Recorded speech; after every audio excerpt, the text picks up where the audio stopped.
start record. Sasaki Sensei.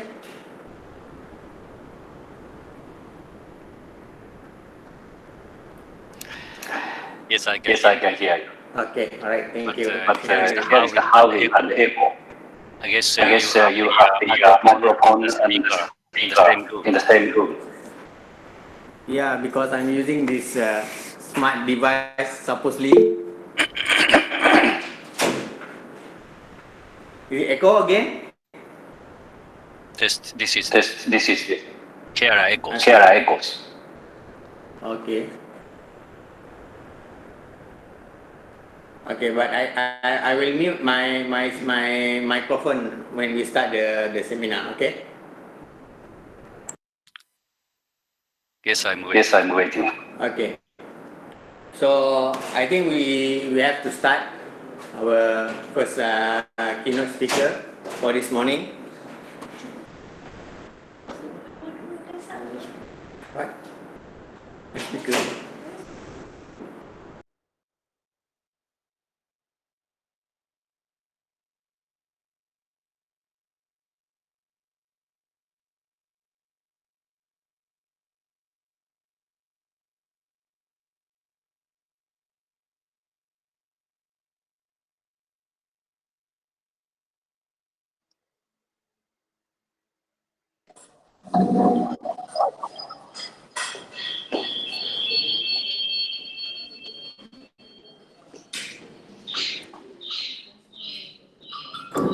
Testing. Really? Still echo? Okay, better. Huh? Better tapi ini tak. Okay. Lali? Okay. Boleh?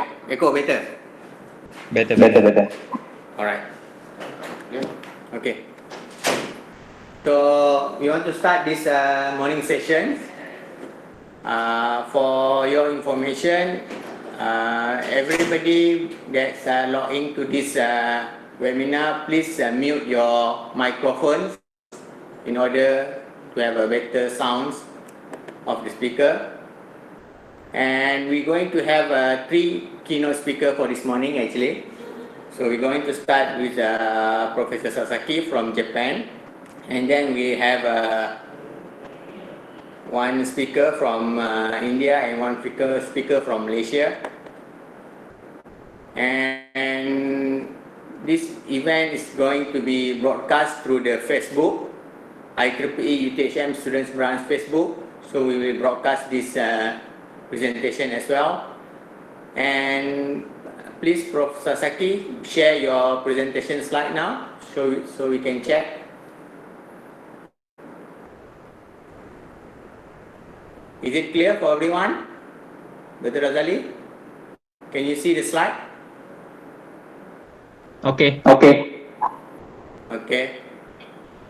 Okay, so now I give the floor to Prof. Sasaki to present his keynote speech. Please, Prof. Sasaki. Hi. Can you hear me? Yes, can.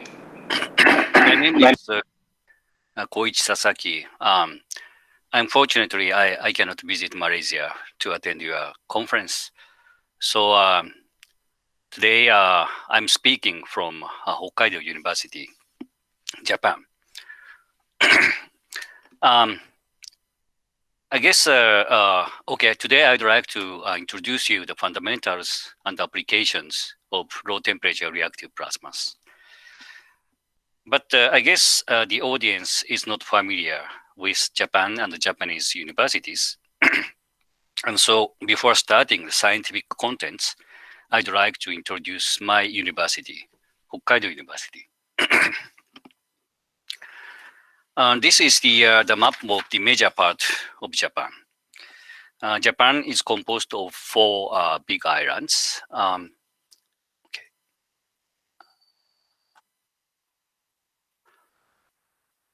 This is the Honshu Island. This is the main island of Japan. And this small island is called Shikoku. And this is Kyushu Island. And this North Island, this is rather big island. This is the Hokkaido Island. The number of universities in Japan is huge. It is close to 800.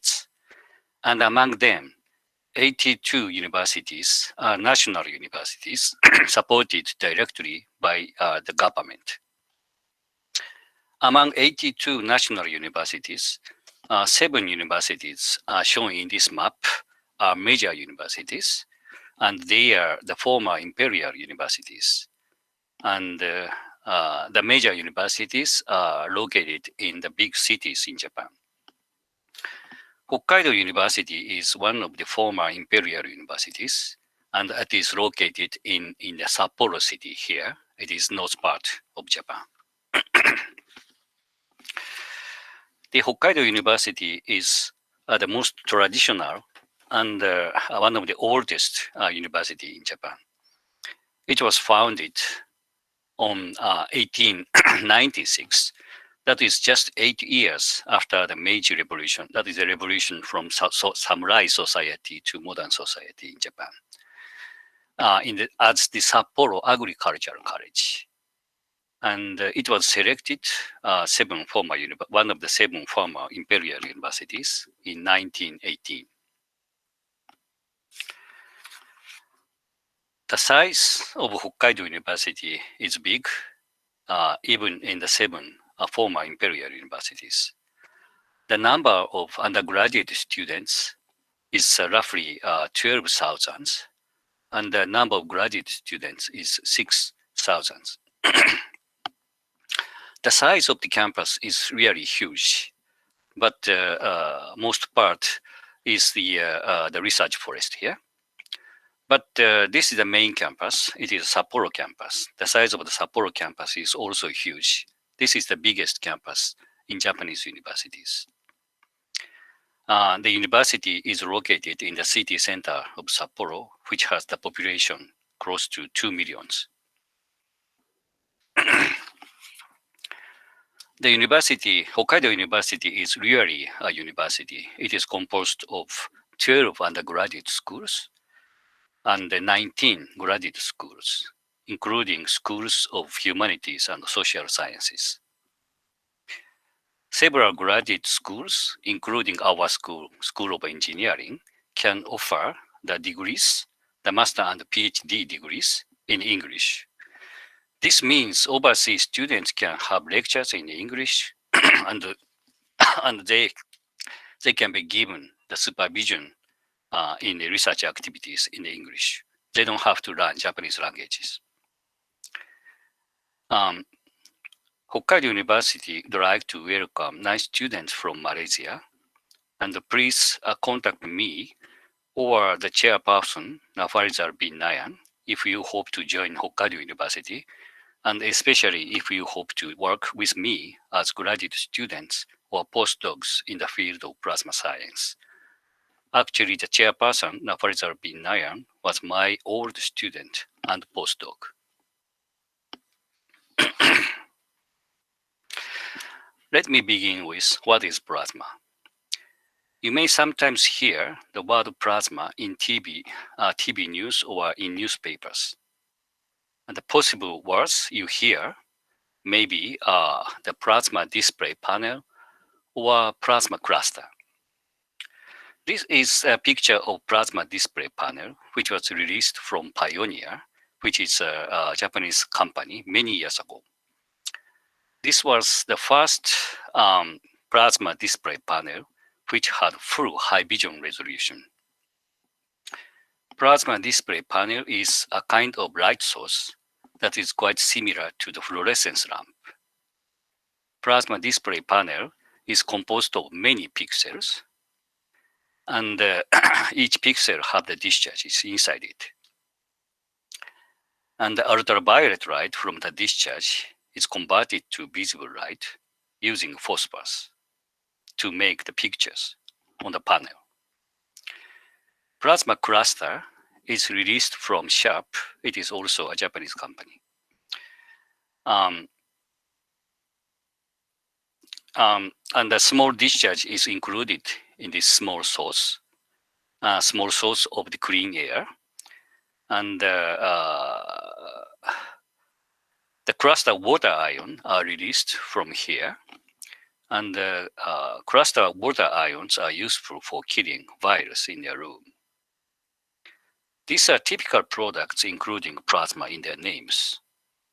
According to story I'd like to mention today, the plasma is nearly equal to the ionized gas, and the discharge convert gas to ionized state.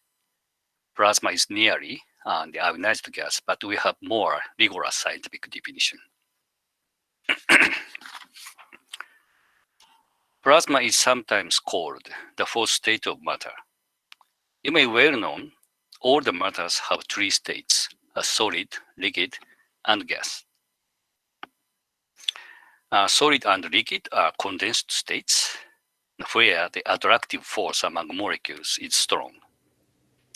If you add energy, or if you increase the temperature, the gas is formed by the vaporization of liquid. The coupling among molecules in the gas is weaker than the condensed state. The molecules are composed of nuclei and electrons. Electrons and the nuclei are separated if you apply more energy to the gas or further increase of the temperature. This phenomenon is called ionization. Gas is converted to ionized gas, that is plasma. The degree of ionization, or the density ratio between neutral molecules and ions, increases with the temperature, but at the temperature we will consider in this talk, the degree of ionization is much smaller than unity. I mean the majority of the molecule is in the plasma is a neutral species, and a part of molecule is ionized. This is called weakly ionized plasma.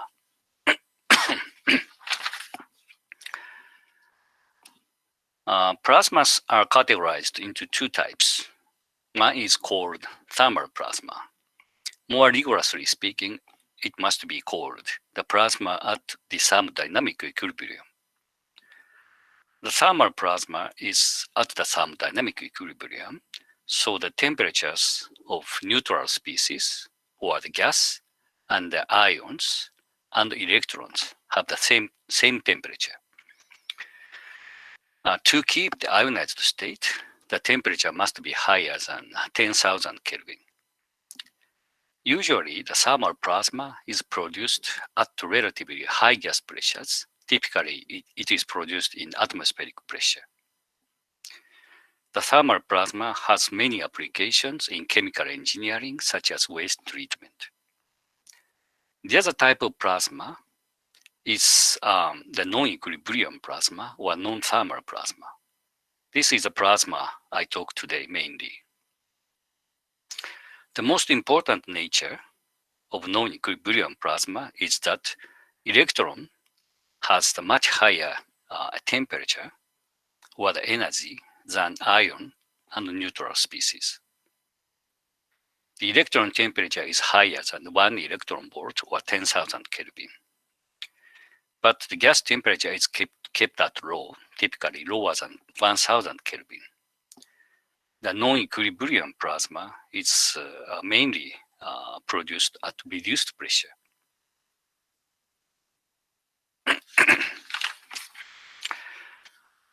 How to produce non-equilibrium plasma? It is rather easy, just applying electrical power to gas at reduced pressure.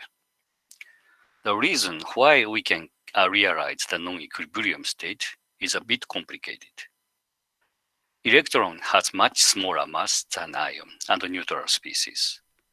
Hence, electrons are mainly accelerated by electric field supplied from the power supply, and electrons have much energy and higher energy than ions. Note that the energy transfer ratio from electron to neutral species by elastic collision is low because of the big mass difference in their masses. If the collision between electrons and neutral species is sufficiently frequent, the kinetic energy of electrons are transferred to neutral species, even though the energy transfer ratio per one collision is limited. And that results in the same temperatures between electrons and neutral species. However, at the reduced pressure, electrons are transported to the chamber wall before transferring the energy to neutral species. This is the reason why the non-equilibrium state is realized in plasma produced at reduced pressure. When considering applications, the high electron temperature and the low gas high electron temperature and low gas temperature have great advantage. This situation can promote chemical reactions at low temperature.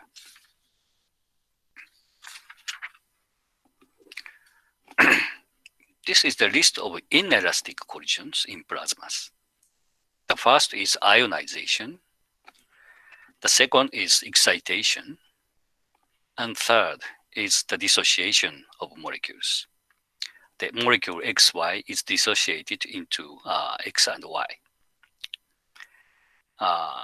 You can easily understand that the electron energy should be higher than the threshold value to realize these inelastic processes. The electron energy should be higher than the ionization energy of X here. The electron energy must be higher than the excitation energy or the energy of the excited state in the excitation process. And the electron energy must be higher than the coupling energy of XY to dissociate it into X and Y. Hence, the cross-sections of these inelastic collisions have threshold energies as shown in this figure.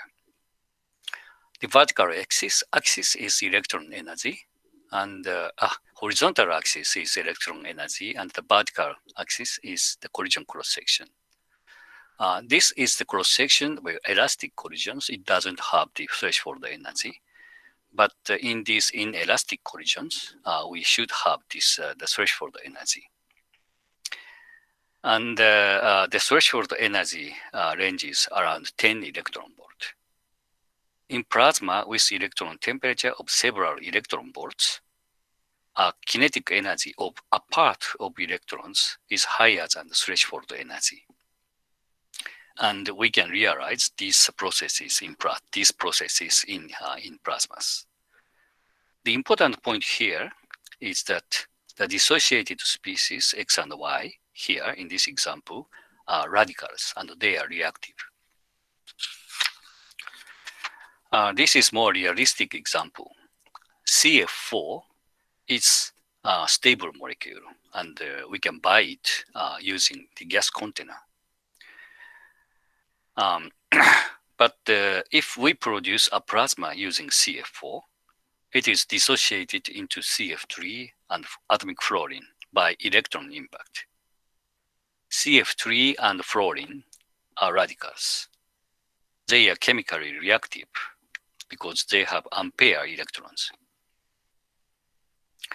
Because of the dissociation process, the plasmas produced using stable molecules are reactive. We call it reactive plasma. The point is that you need a very high temperature to dissociate CF4 into CF3 and fluorine using thermal processes. But in the case of non-equilibrium plasma, it can produce radicals with keeping the temperature of CF4 at a low value. The high electron temperature enables this dissociation process. The biggest application of reactive plasmas is the fabrication of electronic devices, especially ultra-large-scale integrated circuits. This is a package of integrated circuits. When opening the package, you can see the integrated circuit like this. The number of transistors included in one package of the state-of-the-art integrated circuit is greater than 100 millions. this is very huge number. This is the microscopic image of the cross-section of integrated circuit. Transistors are located at the bottom, and the upper part is interconnection wiring among transistors.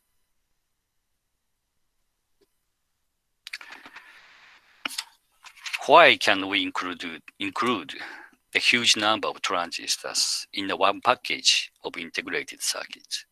The reason is very simple. The size of transistors are very small. This is a structure of transistor. The source and the drain are basically separated and they are insulated basically. But when a bias voltage is applied to the gate electrode, we have the electrical connection between source and drain. This is a basic switching function of transistor. The right figure is relatively old data available in the International Technology Roadmap for Semiconductors. The vertical axis is the size of gate electrode. That is the distance between here to here. The size of the gate electrode in 2020 is around 10 nanometer. Do you know the thickness of your hair? The thickness of hair is roughly few tenths of micrometers. And so the size of the gate electrode is more than 1,000 times smaller than the thickness of your hair. How can we fabricate the small structure? The answer is the use of the plasma. This is the schematic of how to fabricate the gate electrode. The first step is the patterning of the mask, which is done by lithography process using the photoresists. This is not plasma processing. After the formation of the mask pattern, the wafer is immersed into plasma. The film is etched around here and here.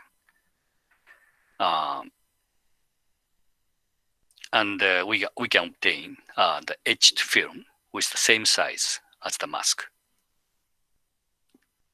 And the final process is, final step is the removal of the mask, and that can be done using another plasma, like this. After these process steps, we obtain the gate electrode here. The size of the gate electrode at the state of the art is just a 10 nanometer. The mechanism of dry etching, that is called dry etching, but the mechanism of dry etching is owing to the chemical reactivity of radicals. Plasma can produce atomic fluorine from CF4 and atomic oxygen from molecular oxygen by the electron impact dissociation process. And the atomic fluorine and atomic oxygen, they are reactive, and the plasma is called reactive plasmas. The fluorine reacts with silicon. The silicon, solid-state silicon, or the film silicon can react with fluorine to form SiF4. The SiF4 is volatile molecule, and it is removed from the plasma chamber. This is the dry etching technology. This is another example for the removal of the photoresist. The photoresist is a plastic-like material like this, and it can react with atomic oxygen to form CO2 and water vapor. Because of these products are volatile, so they can be removed from the chamber.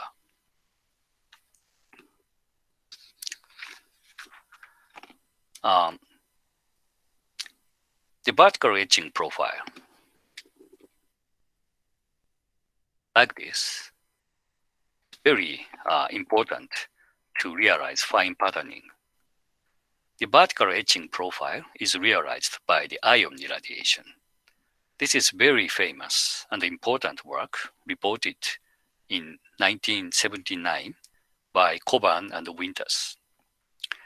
They used xenon fluoride gas. xenon fluoride is unstable gas, and it is dissociated into fluorine spontaneously. When silicon reacts with fluorine here, in this area, they irradiated the wafer with the xenon fluoride gas. The etching rate was 0.5 nanometer per millimeter. When the silicon reacts with fluorine, etching rate is in this range. It is 0.5 or 0.4 nanometer per minute. This region is the etching by argon ion beam. It is a physical sputtering process. The etching rate of the physical sputtering etching is 0.4 nanometer per minute here. The important point is that the etching rate obtained by irradiation of both the fluorine atoms and argon ion is much higher than the sum of these two etching rates. So this is the synergy effect between reactive radicals and the energetic ions. This etching process is reactive ion etching. Ions are accelerated by the cis electric field. I cannot speak in more detail about the cis, but there must be the electric field between the plasma and the wafer. And ions are accelerated by the electric field in the cis toward the wafer. And the direction of the ions is vertical. Hence, the bottom of the pattern is irradiated with ions, and the etching mechanism is reactive ion etching. In contrast, the side walls is not irradiated with ions, and the etching is obtained by chemical reaction between fluorine and the silicon.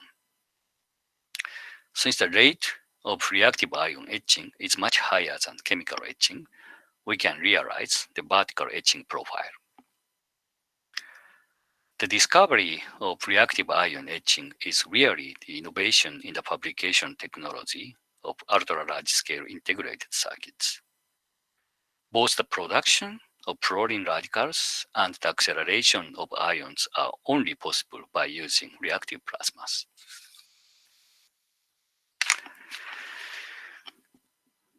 These are the examples of microscopy pictures of fine patterns fabricated using plasma dry etching. Nowadays, the width of the gate electrode is just 10 nanometer. This slide summarizes the advantage and disadvantage of plasma processing. An advantage of plasma processing is the low temperature. We can keep a low substrate temperature because of the low gas pressure. In spite of the low gas, because of the low gas temperature, we can realize the high chemical reactivity because radicals are produced by electron impact dissociation process. Another important advantage is the compatibility with the mass production. The amount of radicals are huge. The amount of radicals produced by plasma is huge, and it is much larger than the radicals obtained by other process methods such as laser-assisted processes. In addition, the synergy effect between neutral radicals and ions enhances the process rate. However, the plasma processing has disadvantage in the selective chemical reactivity. Various radicals, more than 2 radicals, are produced from one molecule, and different radicals have different reactivities. So we need precise control of plasma to realize successful plasma processing. We are now working on the fundamental processes in plasmas, how to control electron temperature and density, how to control the energy spectrum ions, and so on.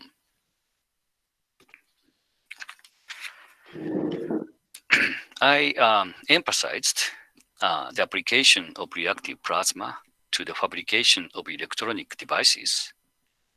However, reactive plasmas have many applications in various fields in addition to electronics.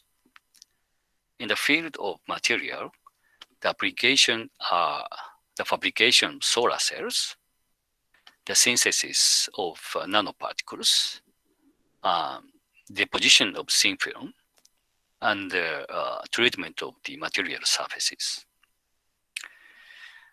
In the field of energy, gas conversion to form fuels, plasma-assisted combustion, and also nuclear fusion is very important application of plasma. In the field of environment, pollution control and waste treatment, air purification, and so on are the applications of reactive plasmas. More recently, reactive plasmas are applied to biomedical fields such as cancer treatment, wound healing, sterilization, gene transfer, and also agriculture. The plasma science is the key in nuclear fusion.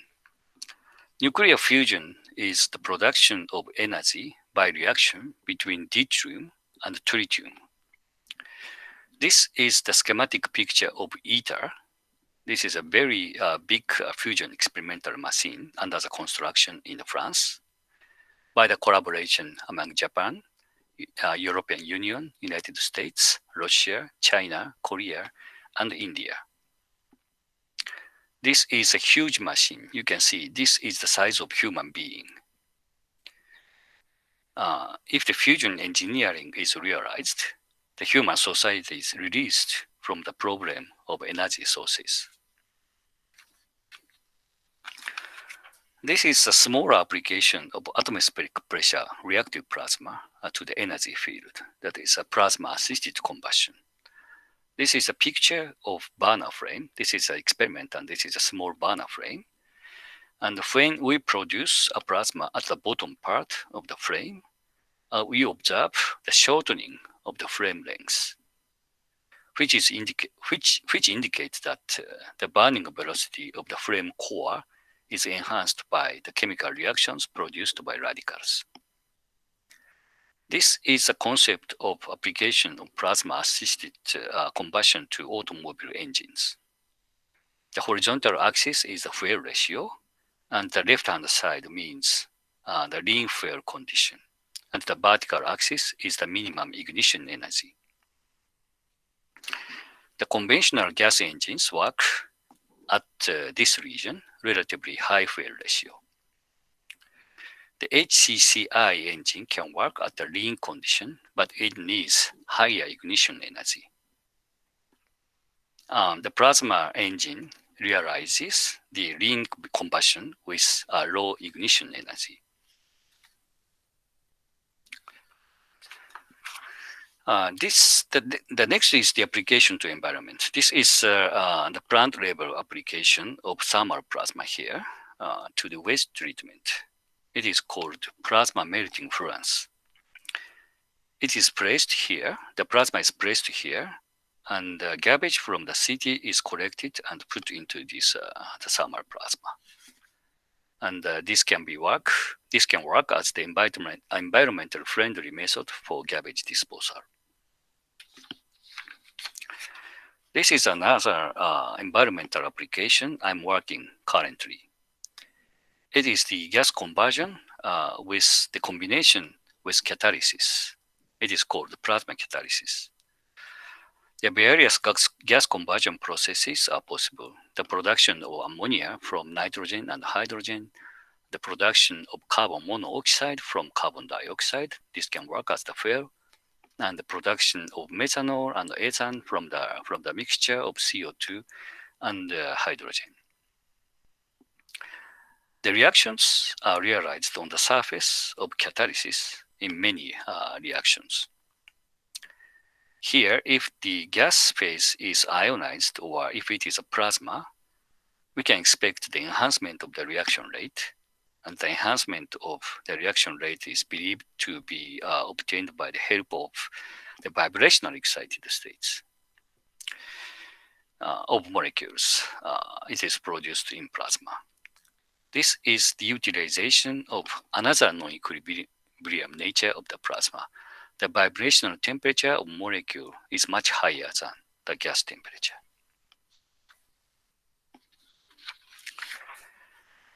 This is the plasma medicine. This is an example of plasma source. This is a very small plasma source operated in air.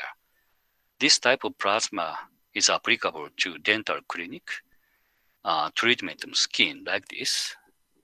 This is a treatment of skin disease, and also killing cancers. This is plasma agriculture.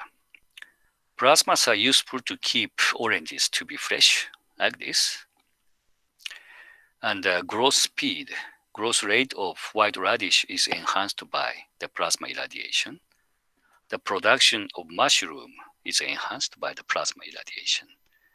In addition, the soil irradiated with plasma can promote germination of plants. This part is irradiated with plasma, and this part is not irradiated with plasma. Nowadays, plasma produced in air opens so many applications in many fields.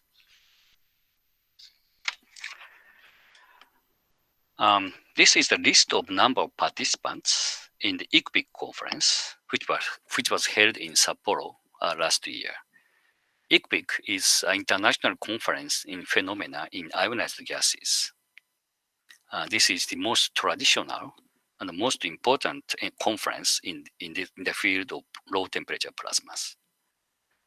The number of participants from the Southeast Asia was unfortunately small, but you can see that I had 4 participants from Malaysia in this high-level international conference. The plasma research is available in Malaysia. I hope many young students are interested in plasma science and try to join this field with bright future. This is the concluding remarks of my talk. The plasma can be reactive even though the gas temperature is low.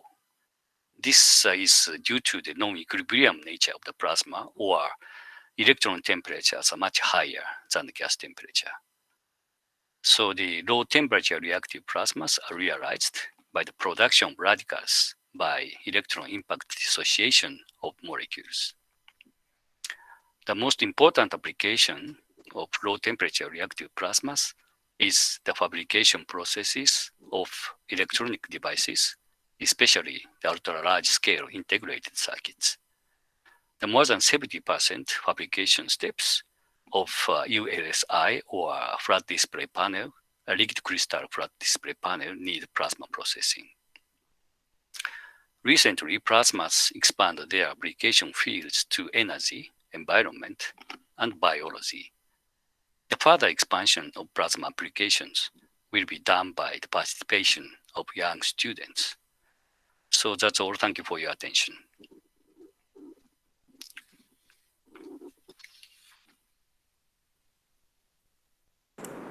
Okay, thank you very much, Professor Sasaki. I would like to open this session for Q&A or comment. If you have from the audience, we can see that we can have 69 audience here. Okay, I have first question from Dr. Lim.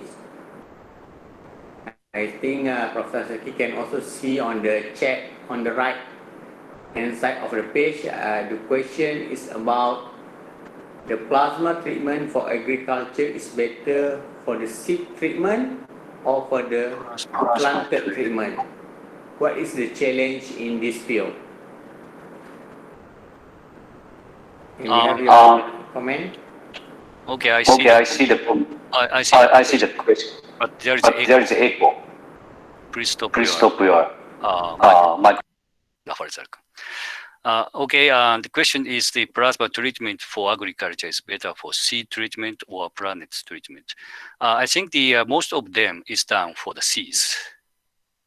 I don't know I'm not sure about the effect for the growth of the planet after the germination. I'm not sure about it. The main experiments are done for seeds.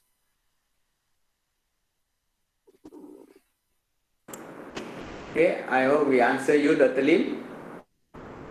Okay, you're welcome. Is there any other questions? If I have one question for Prof. Sasaki, maybe you can comment if we want to start, for those who want to start the plasma research, what is the basic equipment that they may need and what is the cost that you can suggest? Cost for the experiment. Yeah, to start the plasma research for one simple device or plasma device. I think maybe the simplest is the atmospheric pressure plasma. Yes, in the traditional research activities, we used the vacuum chamber, and the power supply is in the radio frequency range or microwave. In that case, you need probably in Japanese yen, it's 10 million, so it is 100,000 US dollars. But nowadays, we can produce the plasma, non-equilibrium plasma in air or in the atmospheric pressure. In that case, we don't need the vacuum pumping system. And the power supply is also easier, much simpler than the traditional RF radio frequency sources and the microwave sources. In that case, you need probably the experimental cost is probably more than one order of magnitude smaller. So I guess you need the 100 or 1,000 US dollars or something like that. That is possible to carry out the experiment, to construct the new plasma source to carry out your experiment.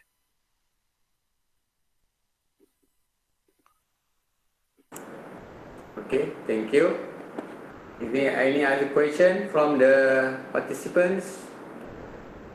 Actually, for Prof. Sasaki information, we also broadcast this webinar through the Facebook as well.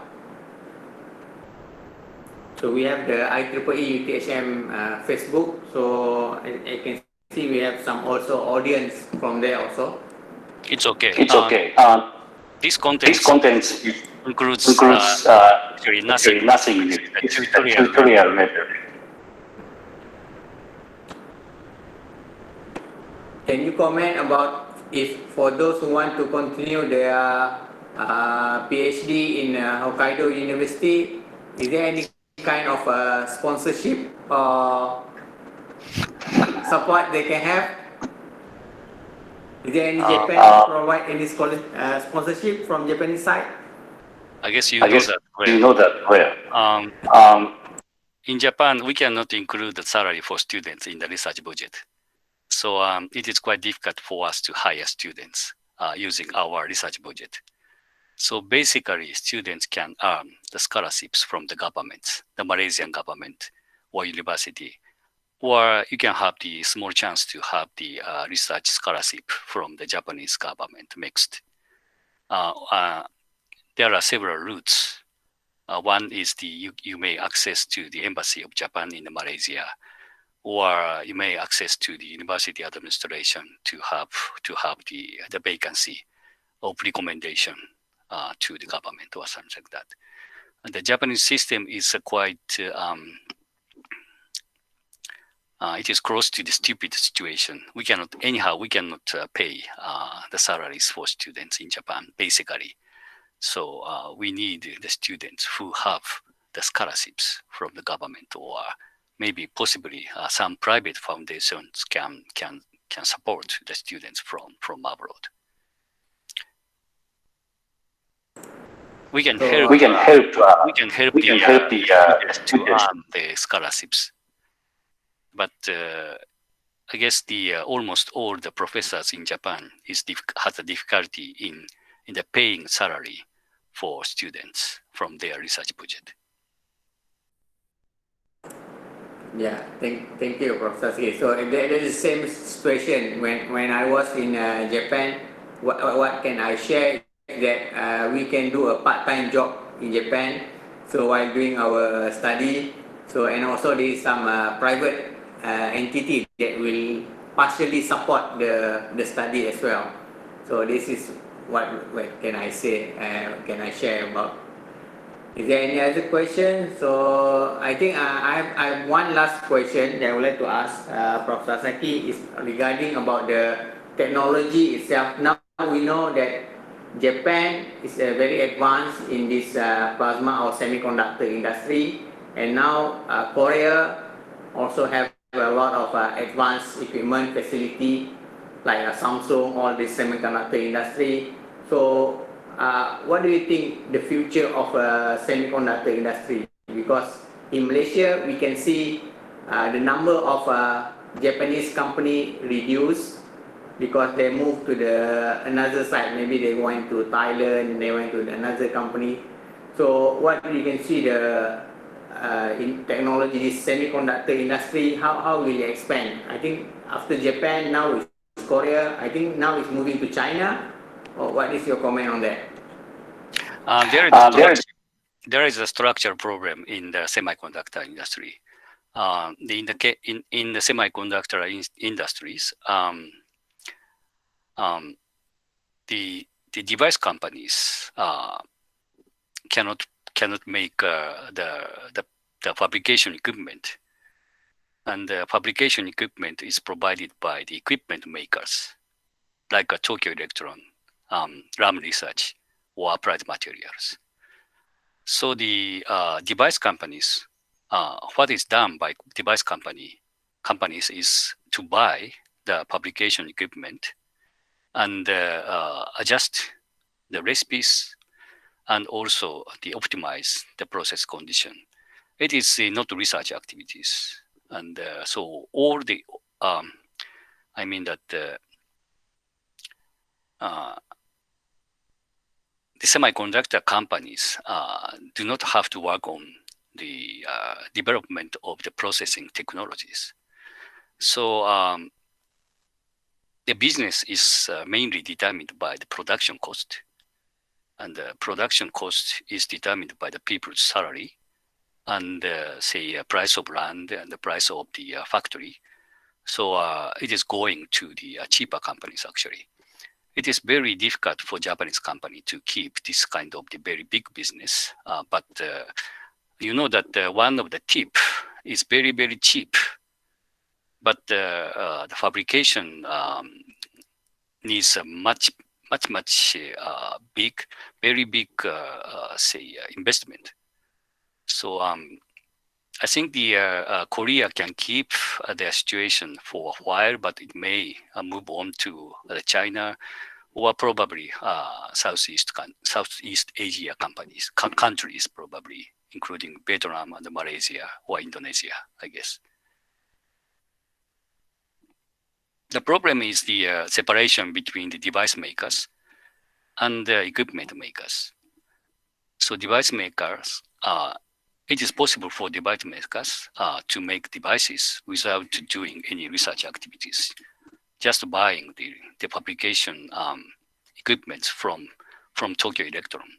The Tokyo Electron or the equipment companies are strong in Japan and the United States also. And in Korea, there are a small number of weaker equipment companies.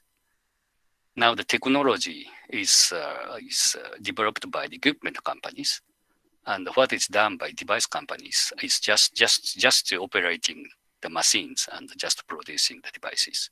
They don't need the research activities. That is the basic problem of this field, this industrial field. Okay, thank you very much. I think we have another question, Professor Saki. On the right, we can see Dr. Yap is asking you a question about plasma used for the soil treatments. How is the penetration of the discharge into the soil? And what is the electrical energy required? Let's say for 1 hectare of land. Can you see the questions? I think that the penetration depth of radicals is limited. It may be just 1 nanometer or something like that. That is the basically it is a surface treatment. Plasma cannot penetrate into the deeper area of materials. Of course, it is true in the case of the biotechnology.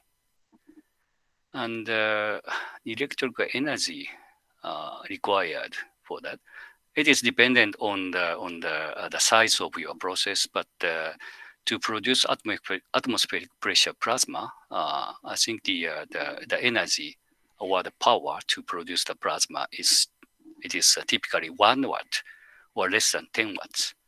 So it is small. Is it the answer for your question? I don't know the real meaning of your question. Yeah, maybe. If the size of the land or the soil is big, of course you need more energy to do that, to treat all the fields. The instantaneous power is small, so I think it is not huge energy, even in the case of the big land, in the treatment of big land. It is much smaller than the agriculture, machines or robots. Okay, thank you very much. I think you know this Dr. Yap. She joined the IEEE conference last year in Sapporo, actually. Thank you very much. Thank you very much for coming.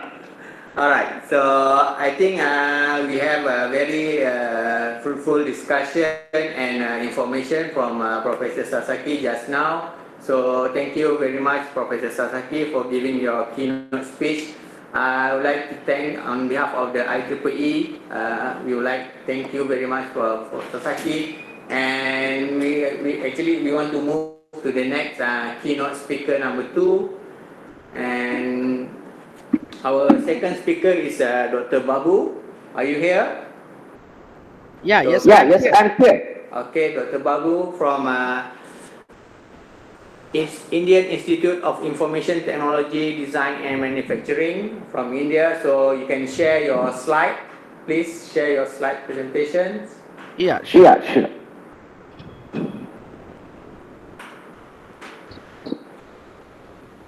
So, is it visible?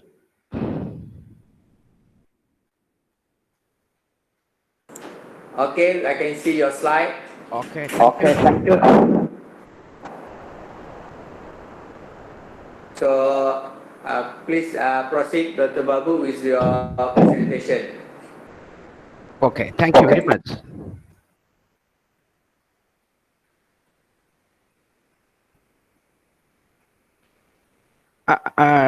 Very good morning to one and all, and myself, Dr. Chitti Babu, an assistant professor from Indian Institute of Information Technology and Design and Manufacturing, Chennai, and I'm an assistant professor with the senior grade working in the ECE department, and moreover, I'm a laboratory in charge of a photovoltaic research lab.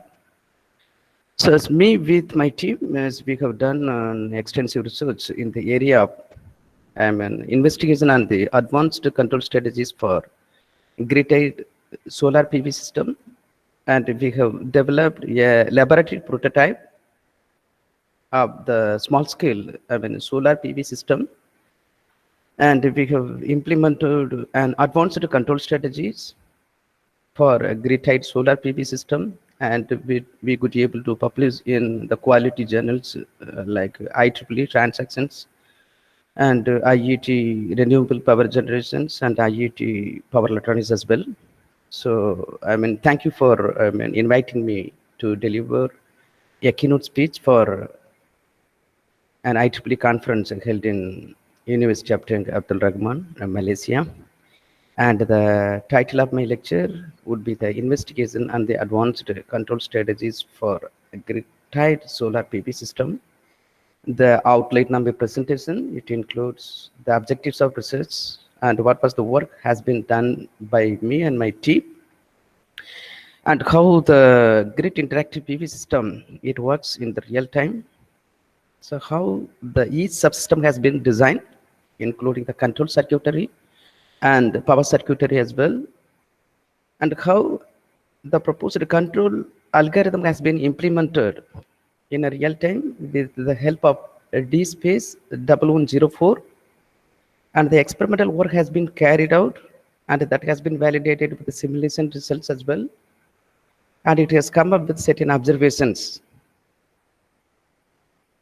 including the summary and followed by certain references. So let me come to the objectives of the keynote, that the detailed description of the design, development, and implementation of grid interactive PV system is presented here. And for that, a laboratory prototype has been made with three-phase, four-legged inverter.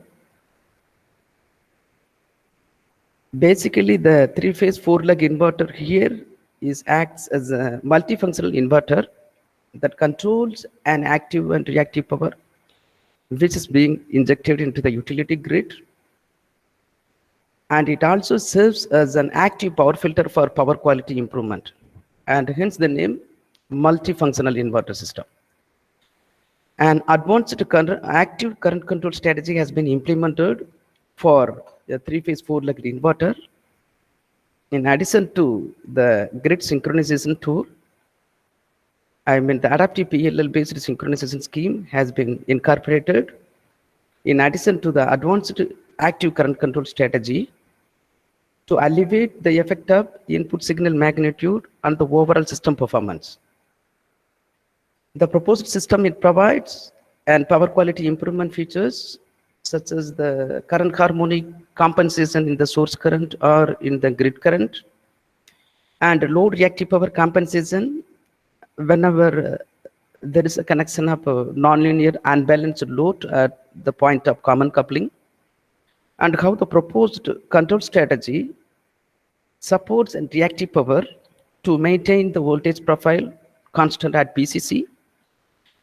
As we propose a three-phase, four-legged inverter, basically the fourth leg, it acts as a neutral current compensation, and hence there is a possibility of zero sequence current harmonic compensation under nonlinear as well as unbalanced power electronics loads. And moreover, it delivers an active power sharing features based on the availability of active power at the DC bus terminal. So there must be an independent control of active and reactive power via voltage and frequency control. And the function of power electronics in utility, as you are all aware that there is a power electronics converters between source and the load, and it enables a technology providing an interface between two AC and DC electrical system. So basically it provides an asynchronous interconnection between the source and the load, so that it can concentrate on both load dynamics as well as the source dynamics. Even during 1980s or 1990s, the power electronics converters are most widely used in the industry to improve the load dynamics, because most of the loads in the industries are adjustable speed drives, especially on three-phase induction machines. So the converter mainly used in the industry to improve the load, the dynamic response of the induction motor drive, and in addition to the energy saving potentials. Now the scenario has been changed, that the sources are no more traditional power sources like thermal power generation unit or hydro power generation unit. Now with the advanced technology, as the renewable energy sources are basically a promising energy source that has been employed in all nationality, all countries, to meet the future energy demand, also to meet global warming effects. So now, today's power system, the power converters are implies between the source and load, to meet the source dynamics as well as the load dynamics with the help of a robust controller which is being implemented on the grid connected power converter system. For example, this power converter can have an interconnection of two asynchronous AC systems. That is what the concept has come into picture, what is called HVDC transmission. So we use invariably the power electronics converters for a long distance bulk power transmission. And still this power converter can convert the one form of energy, in the form of DC into AC, which is basically a controllable one. If the energy source is basically a fuel cells or maybe a photovoltaics. So these are the listings of power electronics. And if you see the today's power system, basically a modern power system invariably uses power electronics converters. Even starting from the mobile phone, basically the power management ICs works under the principle of power electronics as it manipulates the power in terms of milliwatts and microwatts level up to the larger scale multi-megawatts wind power generation system. We use power electronics. So it used in renewable power generations, including large scale wind power generation and photovoltaic. And also power converters are widely employed in the fuel cells and the micro turbines. Basically, they are the small scale power generations unit in terms of kilowatts, maybe the maximum of 2 megawatts. Still, we use power electronics in the energy storage. So if you see the modern power system, so you can't avoid energy storage. So it is intentionally incorporated in the modern power system to provide a peak energy management, to provide an excellent energy management system between the source and the load. So to avoid the overheating of the energy storage unit, like batteries, superconducting magnetic energy storage units, and the flywheels, we invariably uses power electronics converters to enhance the lifetime of the energy storage units. And moreover, the energy storage units are widely employed in the plug-in electrical vehicle as well in the today's power system. So we use power converters. And moreover, most of the electronic loads are currently available in terms of adjustable speed drives or maybe any nonlinear electronic load which uses power semiconductor devices, as an electronic switch. Even in the industry, as I told you, invariably we use adjustable speed drives like induction motor drive or permanent magnet synchronous motor drives. And also we uses the mobile chargers even with low power, and the refrigerator and air conditioner system, and washing machines. We invariably uses the power electronics load. So of course we use power electronics for energy efficiency and energy saving potentials.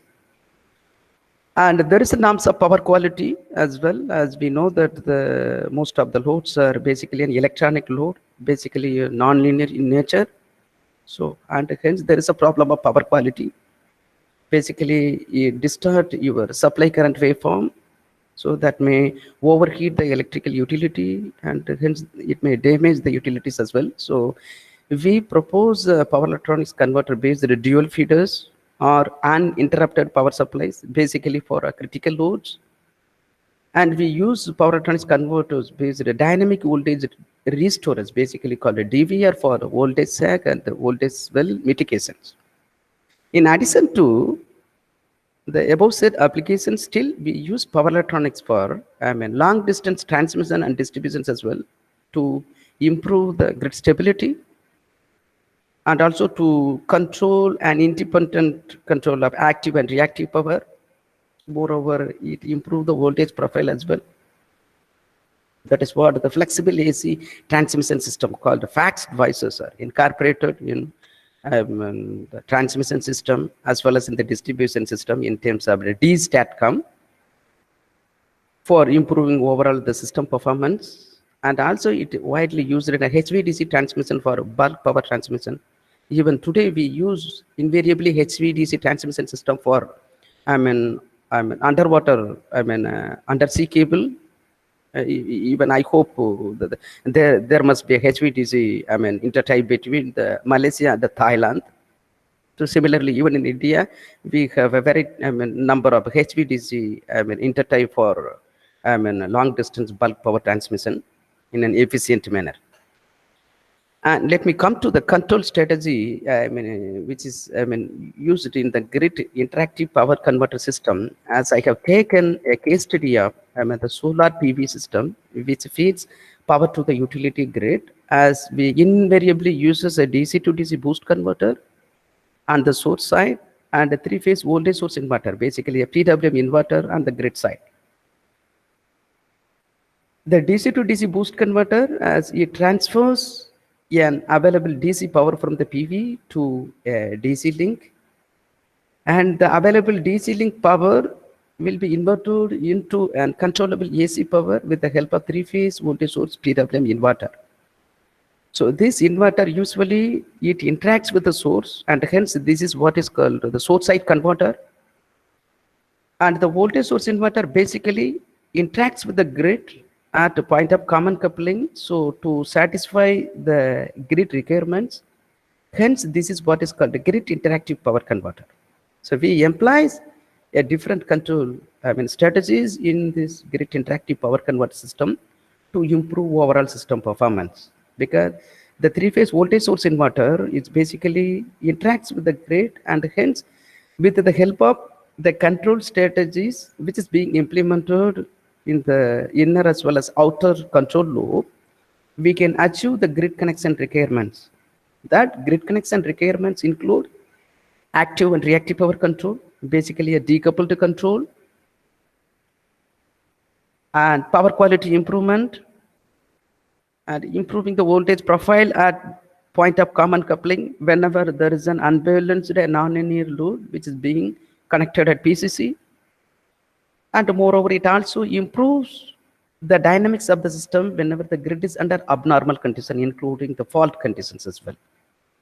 So as the DC voltage control, it involves in the source side, basically to ensure proper power balance between the source and the load.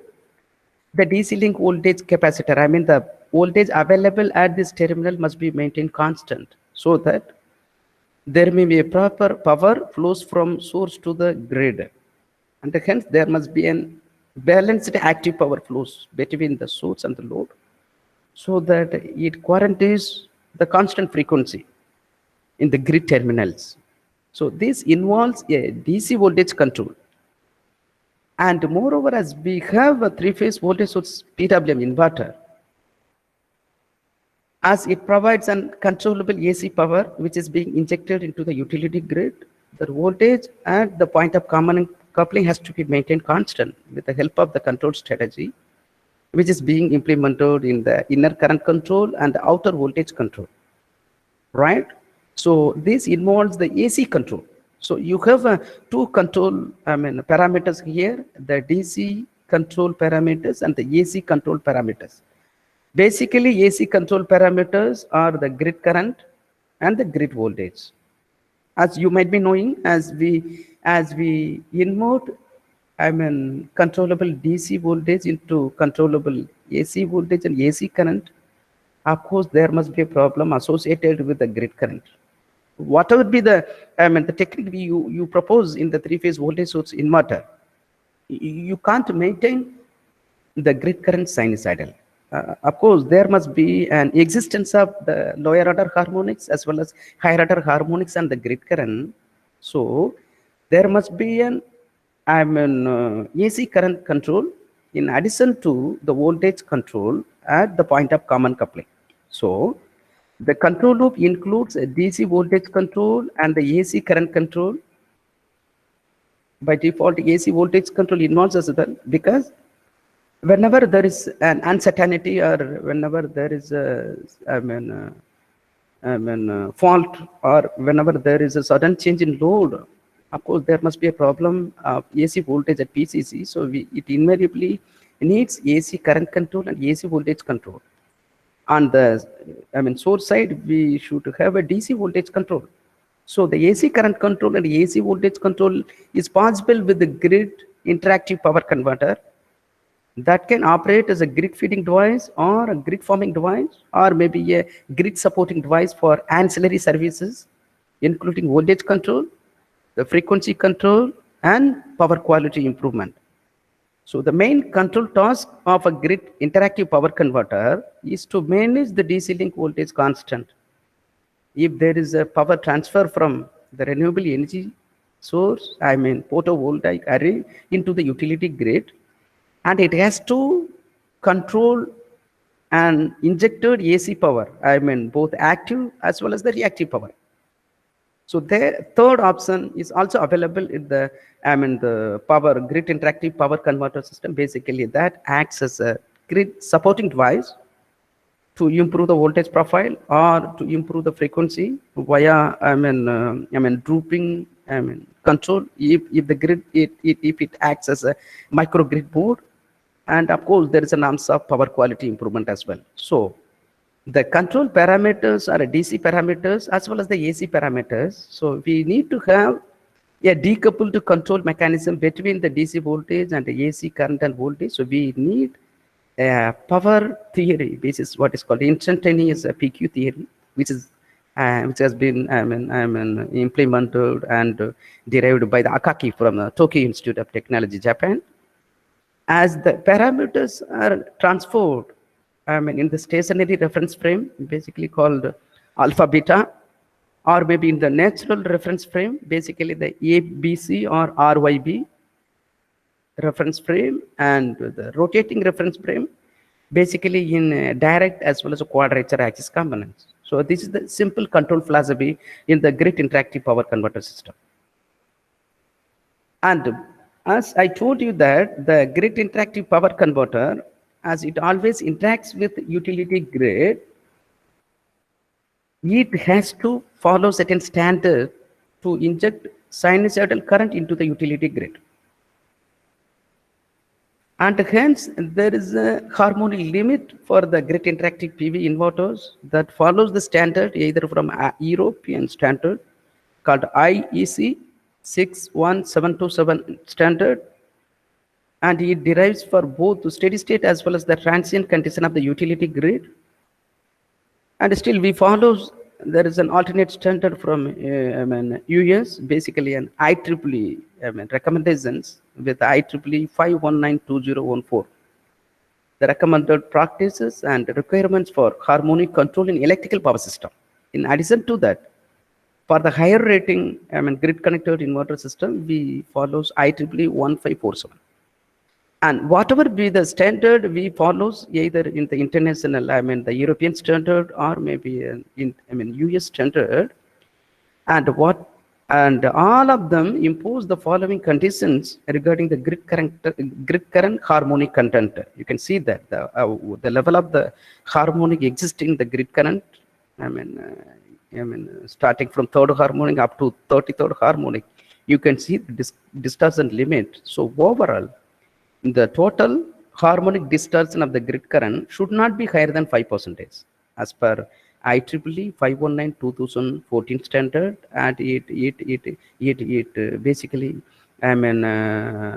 indicates the total THD during steady state conditions. So this is the schematic of grid-tied solar PV system. As I told you that it has two converters between the solar PV array and the grid, a DC to DC boost converter. Basically, it always interacts with the solar PV array. So of course, there must be a strong argument on the maximum power point tracking. As you might be knowing that the solar PV array basically composed of silicon, silicon PN junction diode with a large depletion region. Basically, that converts the solar energy into a DC electrical energy. And basically, the power which is being extracted from the PV array, it is basically an unregulated one, because the voltage available at the output terminal of the PV array and the current which is being driven from the solar PV array, it largely depends on the input parameters of the PV, basically the temperature and the irradiation. So these two are the basic parameters that decides the output voltage of the PV array and output current of the PV array. So there must be a strong dependency with the input parameters like temperature and irradiation. So, and hence the output power from the solar PV is basically an unregulated power, DC power. That has to be regulated with the help of DC to DC boost converter. Basically, it converts an uncontrollable DC power into regulated DC power. And moreover, it also contributes for maximum power point tracking. As the solar PV array, it works with low conversion efficiency. And moreover, we have a grid interactive power converter that meet grid connection requirements. As the control strategy on the grid side converter, it implies two cascaded control loop: internal current control loop and external voltage loop. Basically, the internal current control loop is very important to regulate the grid current. As I told you that the inverter, as inverts DC into the AC, alternating voltages for the grid requirement, still the grid current is not sinusoidal due to nonlinear switching of the power converters. And moreover, the grid current is getting distorted whenever you connect a nonlinear load or point of common coupling. So that you need inherently an internal current control loop and is responsible for power quality issues and the current protection, as it inherits the importance of the harmonic compensation with fast dynamics. And we have an external voltage control loop. Basically, it regulates the DC link voltage, as I told you, to balance the power flows, active power flows in the system, so that there must be a strong argument in the frequency control. So the design aim for stability as well as with slow dynamics. Apart from that, it can have an additional control strategy as well. But we focused on internal current controller and the outer DC link voltage controller. So this is the system architecture for the grid connected PV system, as the PV model, and it generates a DC power, and the unregulated DC power is regulated with the help of DC to DC boost converter in addition to the maximum power point tracking. And then available regulated DC power will be inverted into AC power with the help of three-phase 4-leg inverter, as we employed an additional leg for the neutral current compensation whenever a non-linear load is connected at the point of common coupling. So this is the converter basically interacts with the utility grid. So we propose and control techniques and the voltage source inverter so that the overall system performance is enhanced. So we connect a non-linear unbalanced load at the point of common coupling here. And so we usually sense all three-phase grid current and three-phase grid voltages, and that will be, processed with the help of a digital signal processor. Then that generates a corresponding PWM pulses, and that will be given to actual driver circuitry so that it is able to generate the PWM pulses, which is being driving the concerned IGBT switches in the voltage source converter. So this is the subsystem design for the each component, as it involves the PV array design, as because design for the maximum power of 13.5 kilowatts, assuming that the maximum power point current, the PV current of 8.35 ampere with the maximum power point voltage of 29.55. For enhancing the voltage level, the cells are connected in series. 18 number of cells are connected in series. For enhancing the current level, 3 cells are connected in parallel, so that we get a 13.5 kilowatts from the PV array. And to transfer the 13.5 kilowatts of power from the PV array to the utility grid, as we use as a DC to DC boost converter, and the power which is being extracted by a DC to DC boost converter is basically stored and available at the DC link capacitor. So the DC link capacitor design with the 2257 microfarad, assuming that we need to have a DC link voltage of 690 volt. As we assume that the ripple voltage is about 20% of the rated voltage. And as I told you, we assume the DC link voltage must be 619 volt, because as we propose a PWM control on the voltage source inverter, so The effective utilization of DC link voltage is not efficient by pulse width modulation. That may be around 78% of the total DC link voltage. So, and the DC link voltage it should be 619 volt, 90 volt to have a peak to peak AC voltage of 450 volt, 15 volt. And the coupling inductor as we connects in the inverter output, that has to be designed with 3.31 millihenry and having the switching frequency of the inverter is about 10 kilohertz. And this is very important to filter out the ripple component which is being presented and the inverter output. The parameter calculation of the boost converter, as I told you, you transfer the 13.5 kilowatts power from the DC to DC boost converter as we designed with the duty cycle of 0.21. Assumes with the DC link voltage 690 and the peak to peak AC voltage of 39. And the inductance calculation for the boost converter about 4.52 millihenry assumes that ripple current is about 25% and the switching frequency of 20 kilohertz. And this is the control strategy, as I told you, as we transfer the AC quantities, ABC into DQ, the D axis and Q axis component, basically it involves an active power control and reactive power control. So D axis current component is for active power control and Q axis current component for reactive power control. The voltage control and the frequency control. It composed of average DC component as well as oscillating AC component that has to be rejected. So this is the proposed control strategy on the grid interactive power converter as we derived here, as it has a the outer voltage loop control as we are regulating a DC link voltage. The DC link voltage is 690 volt, and it compares with the reference, the actual voltage that is being given to the control loop as we transpose this RYB AC quantities in the DQ quantities, D axis and Q axis with the help of ABC to DQ transformation, so that we are able to generate the reference current basically for controlling supply current or the grid current IS R phase, supply current Y phase and the supply current R phase, so that you are comparing a reference current with the actual current which is being sensed by the sensors, so that we are able to generate the reference current for the inverter. Then that compares with the actual inverter current. Then we add, we provide a threshold in the hysteresis current controller so that it generates the PWM pulses for the voltage source inverter. So our proposed control strategy can be implemented. So simple philosophy in applying or employing a control method for the grid interactive power converter system is to precisely generate a reference current.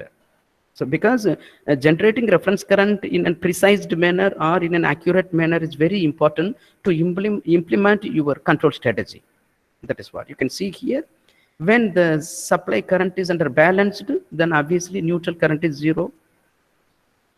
And this is the synchronization scheme to extract the fundamental component for generating a sin theta and cos theta component. As I told you here, as we transfer ABC component into DQ component as the decoupled component, we need to generate cos theta and sin theta.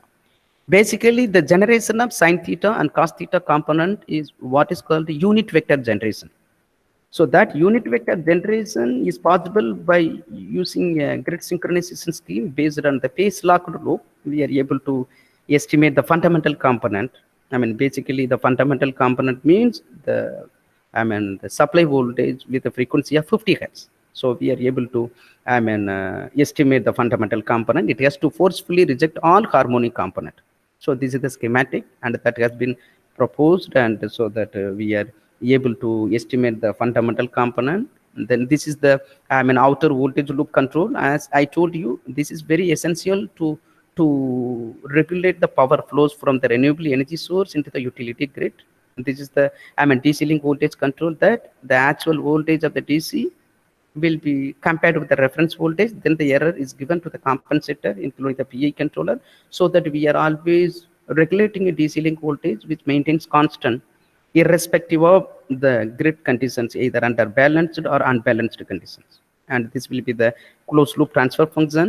And so that we are able to regulate the pole voltage or the grid voltage, as it has harmonic components starting from fundamental up to kth order, and where H is the order of the harmonic. We assume that the supply voltage remains sinusoidal, as it has only the fundamental voltage component.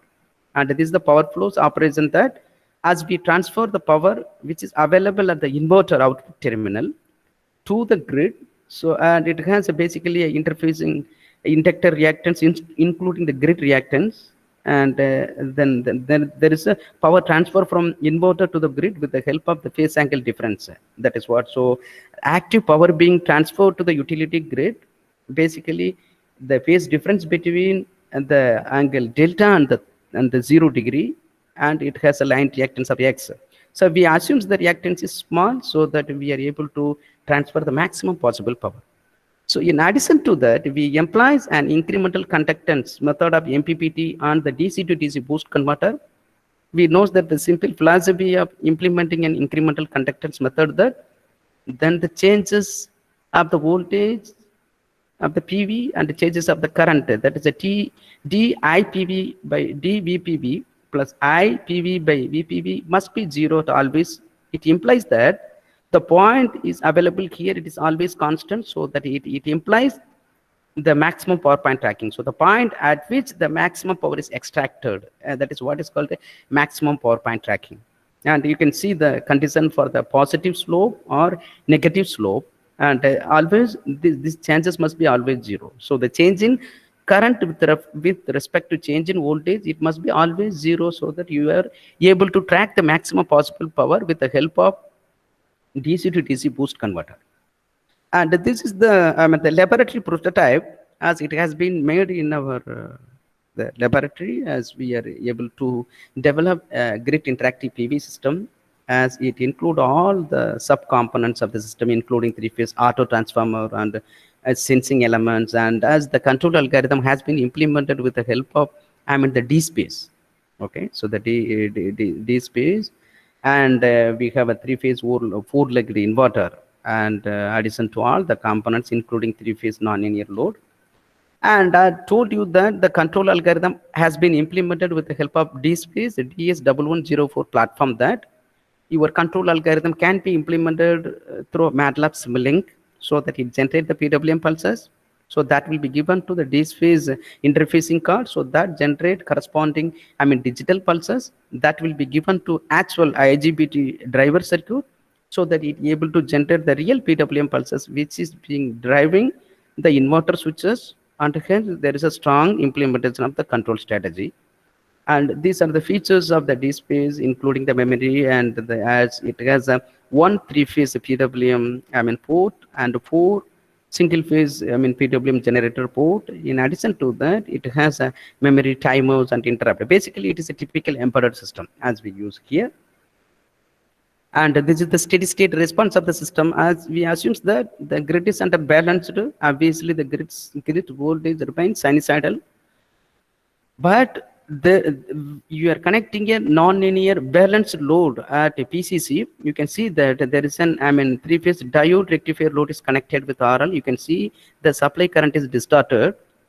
At this terminal, we connect control for that proposed voltage source converter, that the active harmonic filtering operation here, so that it shape your grid current waveform to sinusoidal.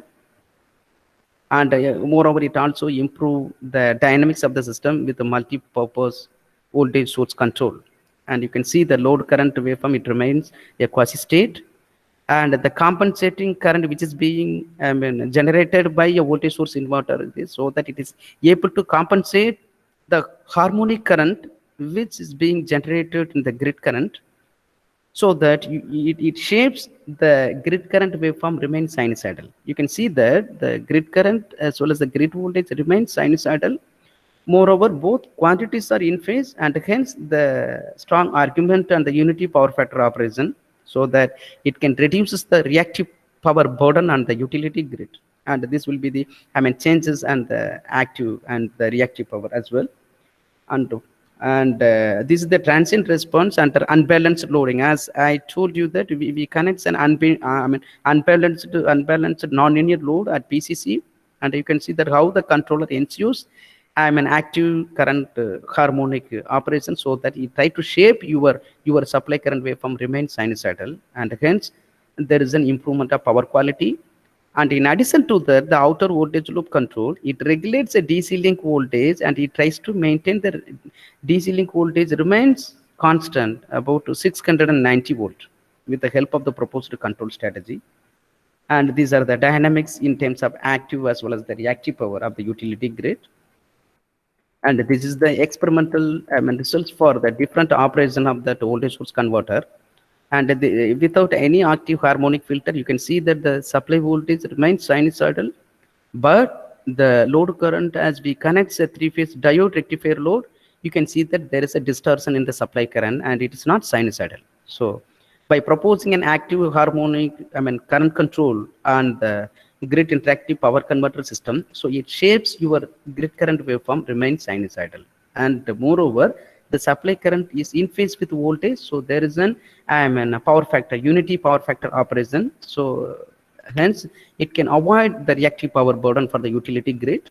And you can see here the supply voltage and supply current still both are in phase and sinusoidal. Still you connect a diode rectifier nonlinear load at PCC, and still as you are connecting a three-phase diode rectifier nonlinear load, you can see that there must be a strong argument of the neutral current. Basically it is oscillating, so there may be a neutral overheating. So as we propose a three-phase four-leg inverter, so the fourth leg that provides an alternate path for the neutral current, so it is compensating the neutral current. You can see that here the neutral current remains zero, so it is compensating. So that is the beauty of the three-phase four-leg inverter. And still the grid current or supply current waveform remains sinusoidal, and moreover in phase with the supply voltage. And this is the multi-purpose voltage source converter with active power filtering scheme. I told you that it also contributes for the power sharing in addition to the grid power, so that it can also contribute for power sharing. So there must be an energy saving potential as well. Okay, you can see here this is the unity power factor operation, and this is the power sharing capability, but still the supply voltage remains sinusoidal. But this is the response for the the compensating current for each phase, so that your supply current waveform is becoming sinusoidal. And you can see the response of active as well as the reactive power addition to the supply voltage or the grid voltage. You can see the response of the compensating current as well. So in overall, as without any active harmonic current control, you can see that the THD, the frequency of 49.9 hertz with the the RMS value of the AC current or the grid current about 3.36 ampere. So once the inverter is operating as the active harmonic current control, so then the current is still reduces to 3.357 with the THD reduces from 26.5% to 4.67%, as it has only the fundamental component, what is called the 50 hertz component. So remaining all harmonic components are compensated with the help of proposed control strategy. And you can see that still in the power sharing scheme, still the current is reduces to 1.654 ampere, so that it instantaneously reduces the grid current from 3.357 into 1.654, and hence there must be an increase in efficiency as well. So there is the overall system performance enhanced with a THD of 4.40%. And this is the transient response during step changes in the nonlinear load. I told you that. So whenever there is a changes and the load or whenever sudden change in the input parameters like a temperature or irradiation changes, so how the control, it ensures a constant DC link voltage. You can see that for the different case study, even for the sudden interconnection of load or sudden removal of load or sudden decrement in load, still you can see overall DC link voltage response, it remains constant. That is the beauty of the proposed control strategy. And moreover, it contributes for power quality, so that the supply current waveform, it remains sinusoidal. Grid current waveform And moreover, you can see the DC, link voltage terminal, it remains constant. This is so that it also improves the overall dynamic response of the system with the help of the proposed control strategy. And this is the summary of experimental result, with the simulation as well as experiments. As we does the experiments in the real time, you cannot validate with the similar quantities with the simulation parameters like a supply voltage of 415 volt RMS with the 50 hertz, because testing the system in a real time with the actual three-phase voltage of 415 volt is really a difficult task in the the real-time implementation. So that we have scaled down the parameters for the laboratory prototype of the supply voltage 60 volt RMS with the 50 hertz, and these are the relevant parameters for designing overall laboratory prototype. And as we used the real PV array with the panel current of 8.35 ampere with the maximum power of 500 watts. But we have tested for the simulation about 13.5 kilowatts of PV system. And for experiment, we used 500 watts real PV array for experimental validation. And the work what I have presented so far, that has been published in IEEE renewable power generation in the very recent issues. You can find our paper. And this is another work we have implemented in the active current control with feed forward control loop based control strategy. Basically, the feed forward current control loop strategy, it improves overall system performance, and that also the generating the reference current is in a precise manner. So the accuracy in the extraction of the reference currents. So we proposed this active current control, as it is always estimating the active current component for the each phase for the A load and for the each the phase, so that we are able to extract the reference current very precisely. In addition to that, we propose the feed forward control loop estimation for estimating the active power, the grid voltage, and the grid voltage mean the terminal voltage regulation, the PV current and PV voltage. Basically, the power which is being extracted from the PV is a function of the PV voltage and PV current, moreover the terminal voltage regulation. So that we have added, and hence the control scheme is what is called a feed forward control loop estimation.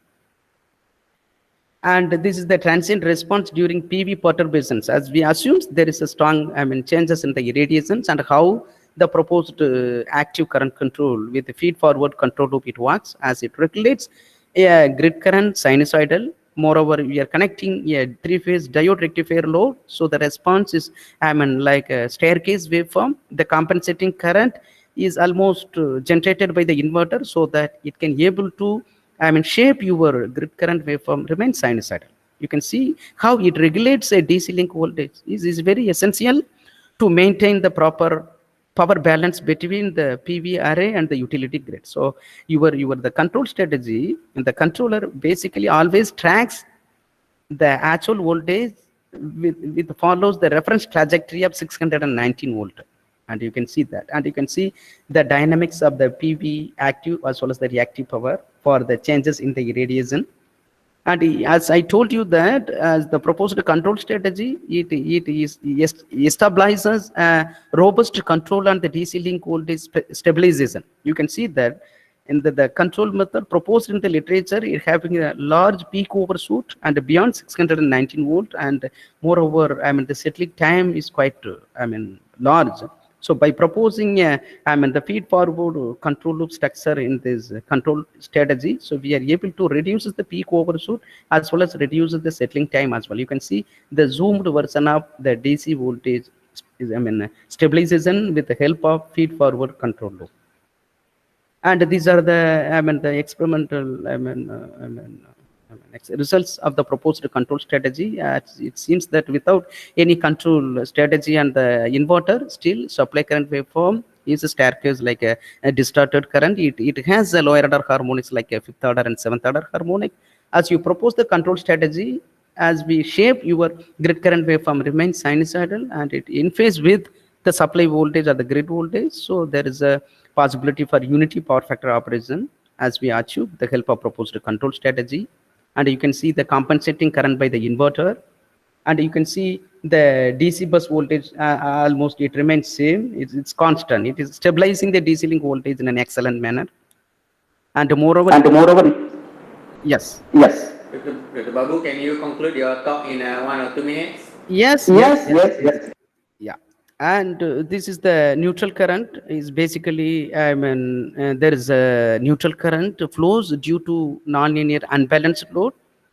As we propose a three-phase four-leg inverter, and it is forcefully rejecting a third harmonic or zero sequence component, so that the source current it remains, zero. The neutral current it remains zero, so that it avoids unnecessary overheating of the neutral terminal. And moreover, the grid current waveform it remains sinusoidal. You can see the grid current waveform is in phase with the grid voltage, and hence there is norms of power quality improvement. You can see the THD of the proposed converter system without multifunctional inverter. With multifunctional inverter, you can see that overall it reduces the RMS value of the current from 4.30 ampere to 1.66 ampere. So that overall energy efficiency has been achieved with the help of advanced control strategy. And moreover, it rejects the lower order harmonic, so that it improves the power quality, having the THD of 4.7%, that has been reduced from 25.1%. This is the summary of experimental result with a multifunctional inverter, without a multifunctional inverter, with multifunctional inverter. As the multifunctional inverter, it improves the active power control. It efficiently transfers the active power to the utility grid. And it also reduces the reactive power burden from 60.8 VAR into 5.99 VAR, and it enhances the power factor from 0.920 into 0.995, reduces the grid current magnitude from 4.3 ampere to 1.66 ampere. So overall, the THD has been reduced from 25.1 to 4.7%, as it satisfies IEEE 5192014 standard. So let me conclude my session that the multifunctional voltage source converter with advanced control of grid-tied solar PV system can therefore be employed to fulfill the following approaches: that it attenuates the source current harmonics introduced by nonlinear load, which is being connected at a point of common coupling. It effectively serves as a neutral current compensator with the help of the fourth leg of the multipurpose voltage source converter. And moreover, it can regulate and share the active power demand of the nonlinear load in addition to the grid, because of availability of renewable power at the DC bus terminal from the PV array. And it also eliminates the need for supplementary power filtering equipment to enhance the overall power quality at point of interconnection or point of common coupling. So I hope you might have enjoyed the session with the implementation of advanced control strategies for grid-tied solar PV system. So thank you very much for your attention. And any doubt? Okay, thank you These are very the much. key references. Thank you very much. Okay, thank you very much, Dr. Babu. Quite a very interesting talk. So we open this session for Q&A or comments from the audience. So you can keep sharing your slide. Yes. Okay, so we have one question. Can you see the question, Dr. Babu, on the right? Did the size of the solar panel have effect on charging the battery as well as the inverter? Yeah, in our work, we haven't used any battery for maintaining the DC link voltage constant. But as we take a PV emulator, for studying the system in the real time, we used a PV emulator, so that we observe the case study with a different irradiation and a different temperature. Okay. Yeah, so we haven't designed the battery for stabilizing the DC link voltage. So that we will do in the latter part, as we add the battery and the DC link voltage, so that you can design optimally. Okay, thanks. Thank you for the question. Ayodeji, can you get the answer? Okay, thank you very much. Where are you from? I think this is our international speaker, our international audience. All right. So if we have any question, from UTM. All right. If you have any question from the audience, I have one question for Dr. Babu. Yes, please. Yes, please. If we are talking about the weather or the climate in the India or in other area of Southeast Asia, will that affect your harmonic of your system?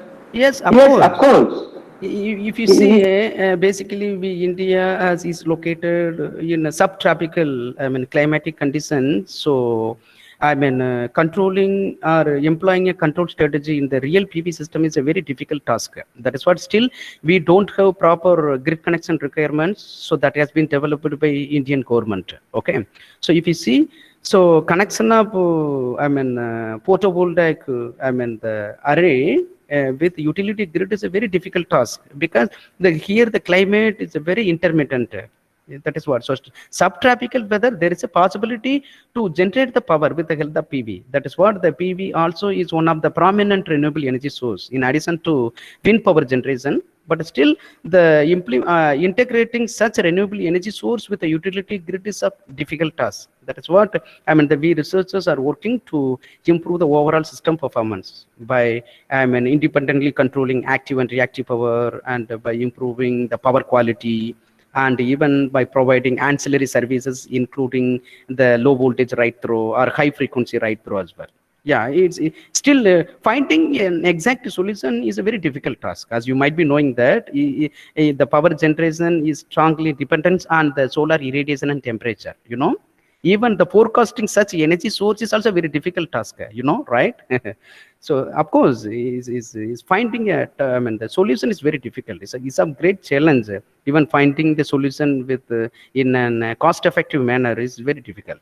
That is what it has to be further investigated. Okay, thank you. Yeah. Any question from the participants, our online participants today? So if no, I think thank you very much, Dr. Babu.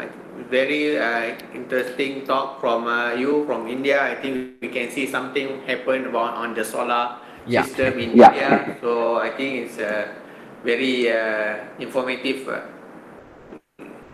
presentation from you. So thank you very much, Dr. Babu. So we want to move to the next session. Okay. Thank you, Doctor. Okay, you can Shall I leave the system? Yeah, you can stop sharing. You can still on the line. Yeah. Okay. Okay. Thank you very much. Okay. So after this, we're going to have opening. It's IEEE Malaysia session welcoming remark from our IEEE chair, Malaysian chair, which is Associate Professor Dr. Faunizu. So he will give the opening remark on behalf of the IEEE Malaysia session. He will share his slide. So the floor is yours, Dr. Faunizu.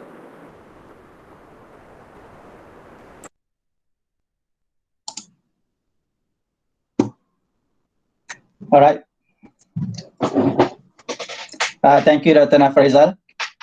Are you guys able to see my screen with the IEEE Malaysia section title? Yes. Okay. All right. So thank you again for the opportunity to share a bit about IEEE Malaysia. Right. Anyway, I would like to take the opportunity to share in brief two things. One is a little bit about IEEE Malaysia, especially focusing on the student side, because this is focusing on SCORED, which is a student conference. The second one is to just share a bit about the history of IEEE SCORED, right? So I would like to first of all thank the UTHM as well as UTHM student branch for their effort to host and organize the IEEE SCORED, which is the 18th in the series, right? But this is the first time that we're having it as a virtual event. So I'm sort of excited as well as also not sure how it's going to go, but hopefully everything will go well. And I'm sure the team at the UTHM student branch, led by the people who are also the faculty members at the student branch, are also working very hard to make sure the event is fruitful as well as smooth running, especially being a virtual conference, right? So regarding IEEE Malaysia, let me just share a bit about the demographics, right? In Malaysia, there are 25% student members. About half undergraduate, another half are postgraduate, a bit more on the postgraduate, right? But if you look at where the members are, this is the map of Malaysia Peninsula, and this is the Sabah and Sarawak side. You see the members are only about 10% on Sabah and Sarawak.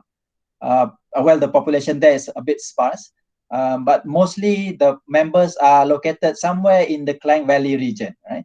In the Kuala Lumpur, Selangor region, and a bit bigger on the southern side because of the UTM and a few other universities, including UTHM, which is located within this southern region. So 50% of the members are in the Klang Valley.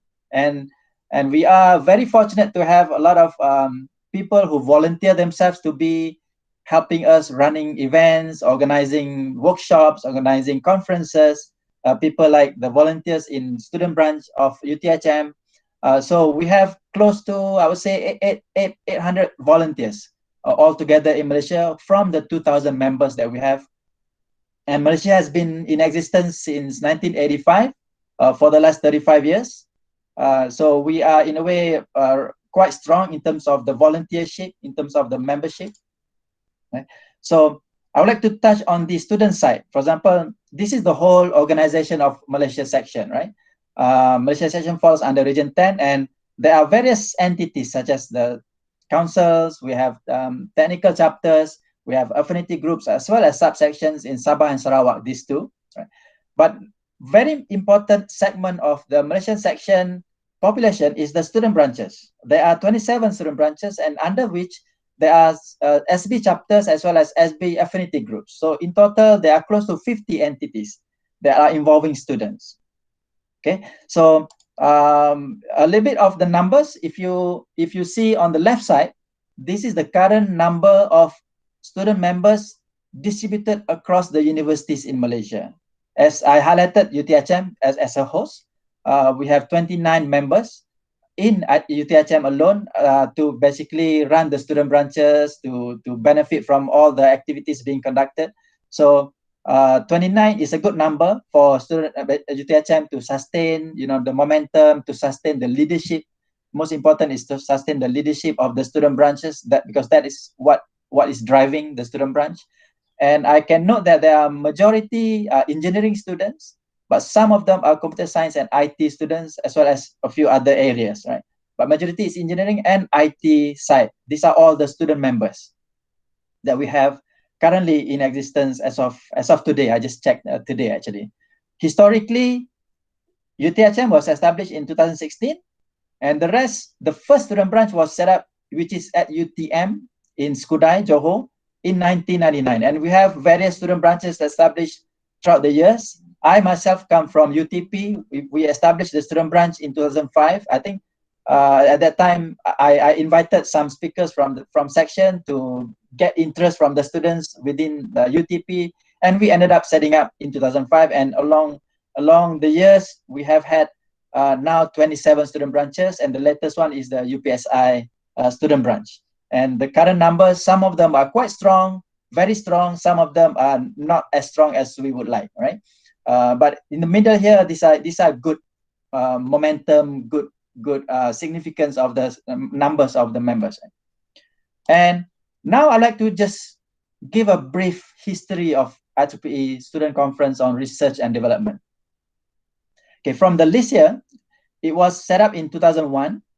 The purpose of having the student conference, which is SCORED, was basically to spur research interest, to encourage students to publish, as well as to communicate their research, and not just for postgraduate, but undergraduate research as well, especially final year projects. But most of the papers are coming from postgraduate students, but there are also speakers and presenters who are not students, who are academicians, right? So historically, this is the sort of the host of all our student conferences, the SCORED. All of them are hosted by the student branches, including UTHM.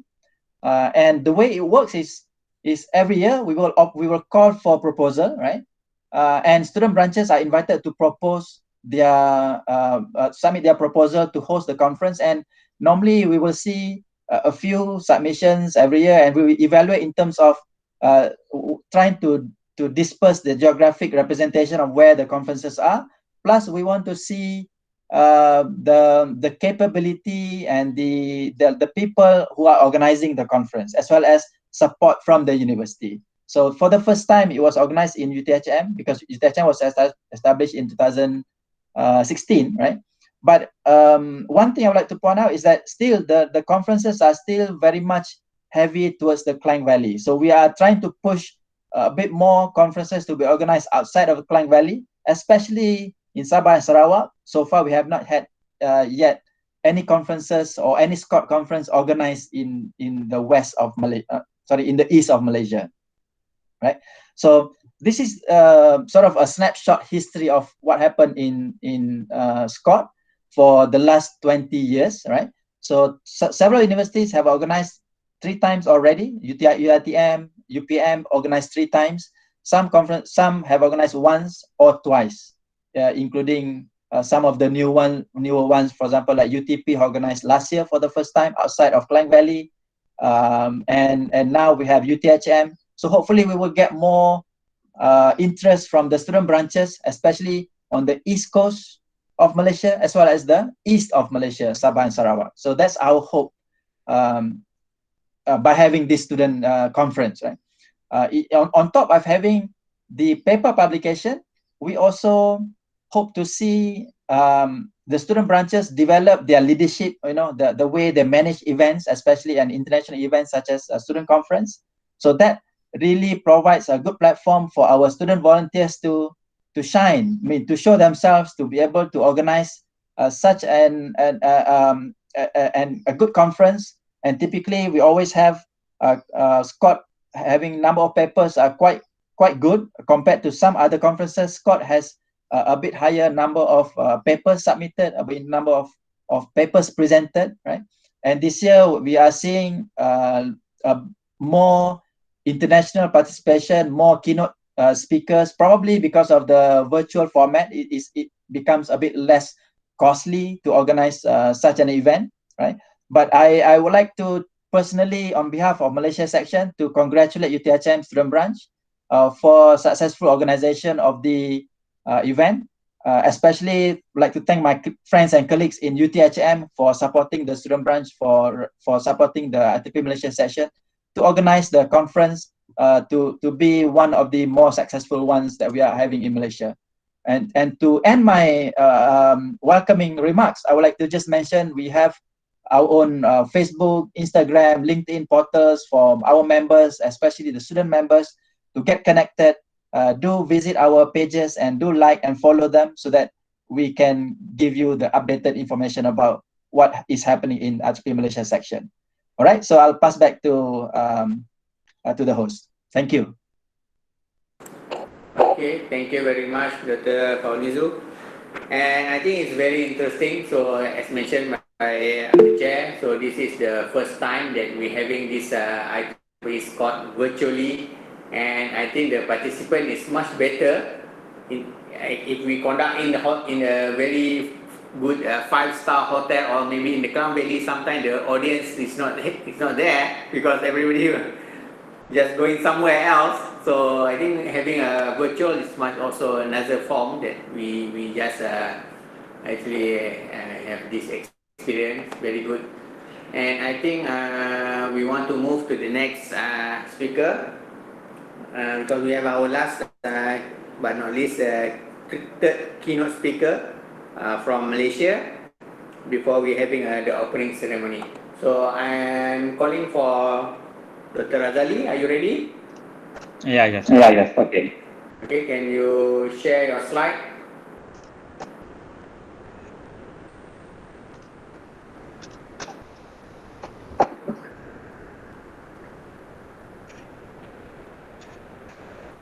Okay, so please proceed with your presentation, Dr. Razali. Okay, thank you very much. Chairperson, for the introduction. So basically, first thing first, I just want to check. So is it clear? Okay. Yes, yes, clear. Okay, so now my name is Razali Tomari. I'm from Research Centers for Applied Electromagnetics and also from Department of Electronics Engineering, University Tun Hussein on Malaysia. So basically, my title today will be on the convolutional neural networks, or in a short form, we call it as the ConvNet. So I will talk about the foundation of this model, the advancements, and also some sort of these applications.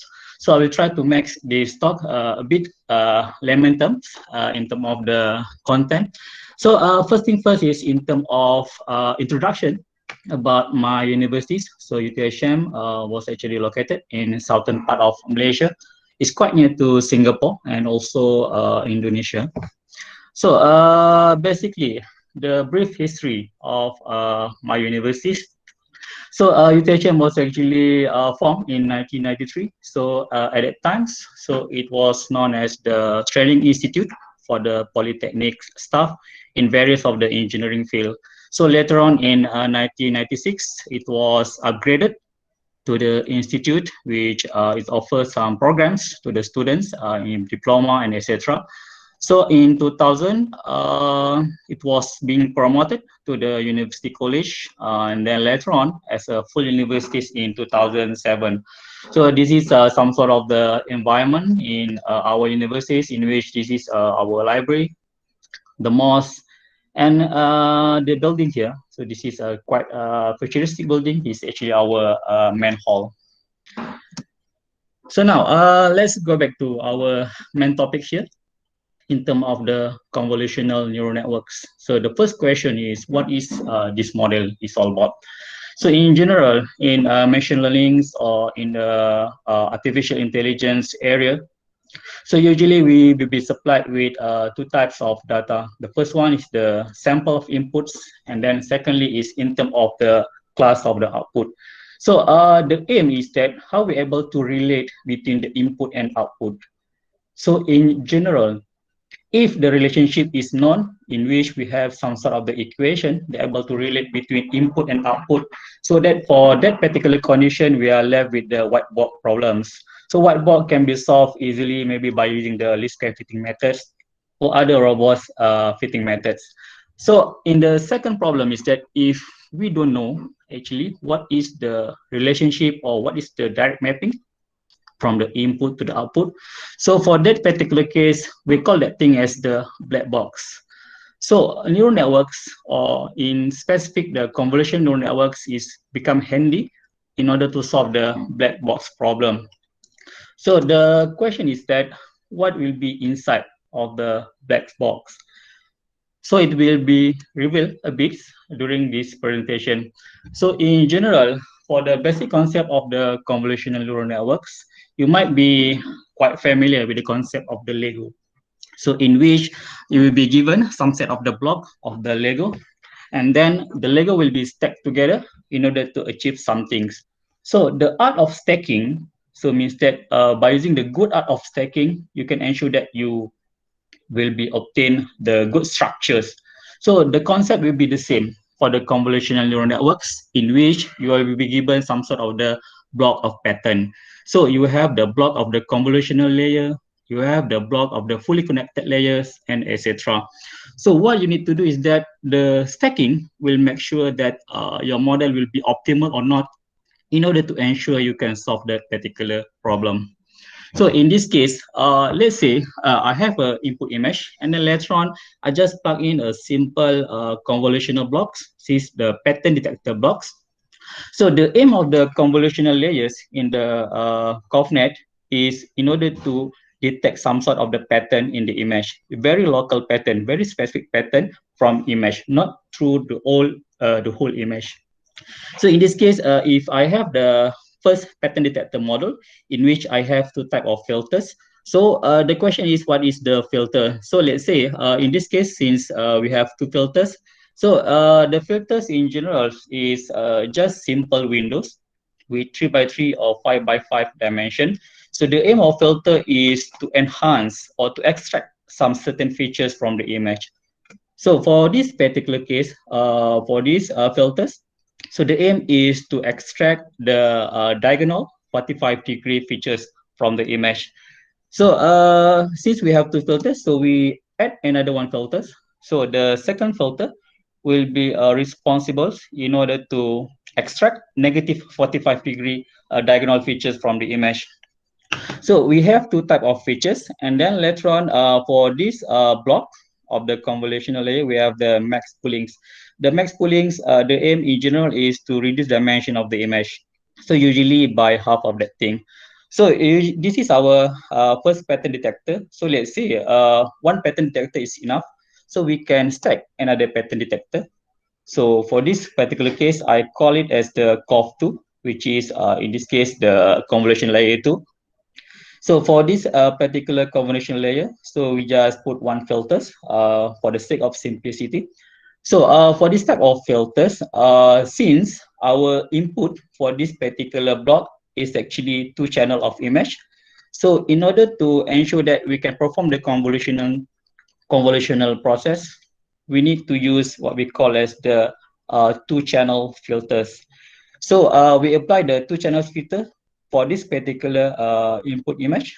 So in general, if two pattern detectors was stacked together in a series manner and we are satisfied with that thing, so the next part is that we can actually start do the classification process.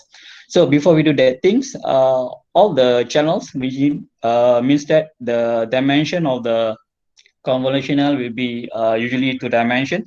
We need to flatten that thing in 1 dimensional so that we can stack our dense net, or we call it as the fully connected layer. This is a conventional artificial intelligence models before we can do the classification. So basically, what is on the left side, which is the convolutional layer, we call that thing as the local feature extraction. And then in the right side is actually the classifier. So for the local feature extraction, so some of the rule of thumb is that when the pattern detector is very near to the input image, so means that our feature will be in global, or we call that thing very coarse features. So as it goes deeper, so we will extract much more local features from the input image. So I give some sort of the example. So let's say we have a bicycle image. We fed the bicycle image throughout the layer. So in this case, for the first pattern detector, so usually it will be extract the features in the same domain. So let's say first pattern detector will extract in terms of the wheels, front wheels and back wheels. And then the second pattern detectors, convolutional 2, will extract in terms of body of this bicycle. So once we have both pattern detectors, so the next part, how the classifier utilize information that has been extracted from the local features. So what the classifier do is that, let's say, if only just 2 small pattern was detected from the previous layer, so for this particular case, the performance will be 2/3 or 2/3. So in this case, you can say that the output will be published in terms of 66.6%. This is the bicycle. So if all the pattern was detected, then it will be 100% performance, which is this is exactly the bicycle. So in the next part, I will go a brief details about the process in which we just give some sort of the detailed arrangement of the model in terms of the input, in terms of the number of hidden layer in the fully connected, and also the output. So for this particular case, for the sake of simplicity, we just fit the input image with a dimension of 10 by 10. So in this case, we just fed the character C to our model. So in the first layer of the convolutional model, so we'll have this type of the filters. We have 2 types of filters. So when we perform the convolutional process with this input image, so this is the resultant outputs. So if you can see from this particular image, different filters will extract different type of pattern from the same input image. Let's say this is responsible to enhance the negative 45 degrees features. So you can see most of the detected output will be around negative 45 degrees pattern. So the second one is in order to extract the vertical line, so it will just extract some vertical line from the image. So this is what is happening in the first block.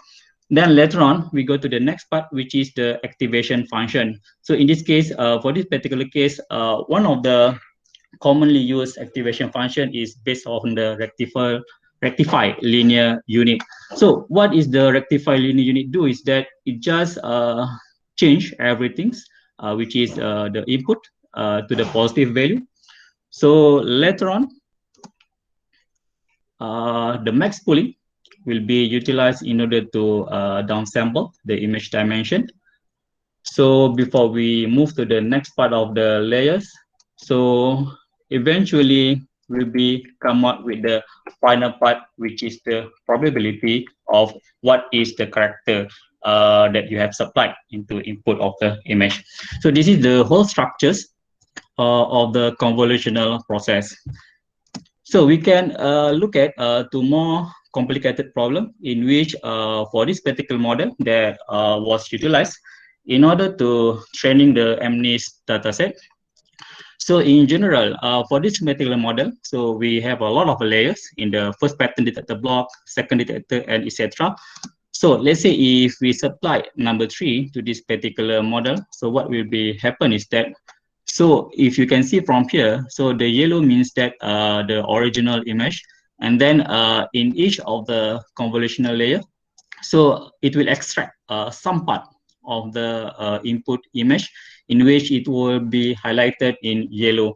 So usually in the first layer, you can see most of the pattern is almost of the input image. So as we go deeper into the second layer and etc., so it will become more abstract of the features. So this information will be go through layer by layer, and then at the same time, the dimension will be reduced as the model going deeper before we do the final classification problem.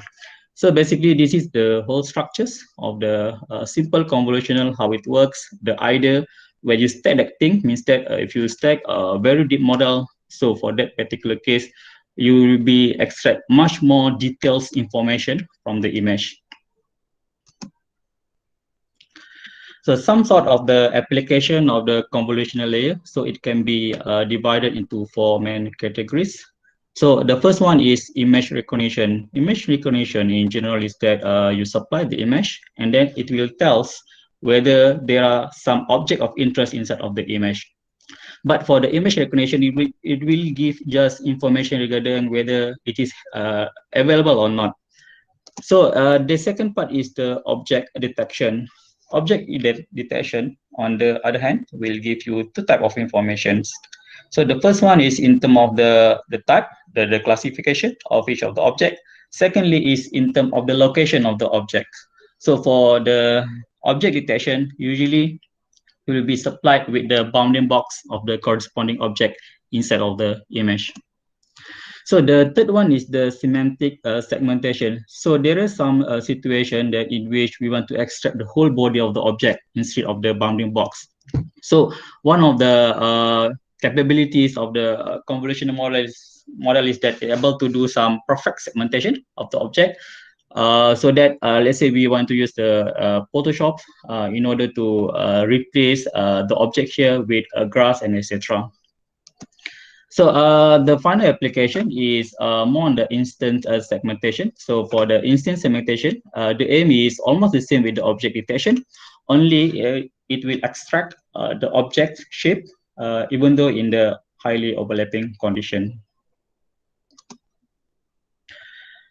So to show the capability of the COFNET model, so I will show you some sort of the simple example of the conventional neural network models versus the the artificial neural network models, the conventional ANN model versus the COFNET model for the MNIST dataset training. So basically, the MNIST handwritten digit consists of 60,000 data for training and 10,000 data for the validation. So for the normal, for the conventional model of the neural networks, it can gain around 98% accuracy for training and also around 97% accuracy for the validations. So for the COFNET, we just use a very simple structure, just 3 pattern detector blocks with some sort of the hidden layer model. Then once we feed, we do the training, so we almost obtain 100% of the performance for the training and also for the validation. So this is show what is the benefit or in general the advantage of using the convolutional neural model over the conventional neural networks. So one of the heart of the convolutional model is based on the convolutional process. So the convolutional is a process to multiply the filters 3 by 3, 5 by 5 with the input image and then sum up all the information. It's very straightforward, it's a very simple process, but the resultants of this process is very handy to do the classification. So in general, if let's say we have this type of input image, and then we have some sort of the filters. So this type of filters is responsible in order to detect the vertical line. So the convolutional process will be performed such a way that first we just stack the layer or the filters on top of the input image, and then later on we just calculate, multiply everything, and then sum up the values from input image and filter image multiplication. Then the process will be repeated for every layer. So eventually it will be slided through the image, and finally we can get the output image. So basically when we perform the convolutional process through the image, the dimension of the image will be reduced by using the following factors, in which ID is the input image and then KD is actually the kernel dimension or our filter dimension. So for this particular case, our input image dimension is actually 8. And then after we perform the convolutional process, the weight of the dimension was reduced to 6. And then the same thing is happening to the height of the image, in which original is 4. After we perform the convolutional process, it will be reduced to 2. So this is some illustration of how the process is happening throughout the layer, in which after we slide all the type of filters inside of the image, we're able to extract some small patch of pattern of the input image that later on will be utilized in order to do the classification. So one of the important concepts of the convolutional layer is convolutional over volume. So meaning of this something like this. So usually, let's say we have the one dimension of image, and let's say we have another image in which we have the 3 channels, which is the R, G, and B. So in order to perform convolution for this particular 3-dimension image, what we need to do is that we also need to increase the channel of our filters. So in this case, after we increase the channel of the filters, so we left with the 27 parameters to be multiplied and sum up together. So once we increase that thing, the process will be the same, in which the block of the filters will be slided through the image, and then we have the resultant image. So let's say we have another 3-channel image. We perform the same process, and then later on, the output of that particular image will be stacked together with the previous one. So in this case, our input original is the 3 channels. After we perform the block of convolutional with 2 type of block filters, so we are left with the 2 channel of the output image that we call as the feature map of the process. So this is some sort of the example of the convolutional process in practice. So we have input image, and then we just put our filters and then slide through the image, and eventually we have the features based on this particular process. So one of the important things in using the convolutional model is to do the trainings. So there are many aspects that we need to take into consideration to do the training process. I just highlight some of the important things that perhaps should pay into consideration. We want to gain the optimal outcome. So the first thing is the input image processing. So in general, for every input image that we wish to feed to our convolutional model, the image shall be normalized to 0 to 1. So the reason why is that it is not safe to feed the neural networks with very large value because of a big data range will cause a large gradient update, in which it will prevent our model to converge. So we can easily normalize our input image by dividing everything of the pixel by 255 because of the maximum value of pixel will be 255. So the second one is we convert the representation to the tensor format, in which tensor format will be something like the samples, height, width, and channels. So this is the first step. The second step, which is one of the important thing, is the cost function. So the question is, what is the cost function? So the cost function in general is how the network should be optimized.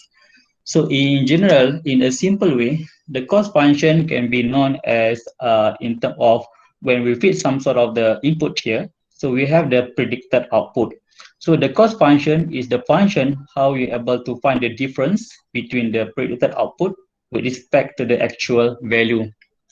So it can be simply put as the notation of f in terms of the function of f, which is our cost function, in which we supply two things. What is the predicted, and then what is the actual? So the difference between these two things is not just simply the we minus the predicted over the actual, but it's be more than that.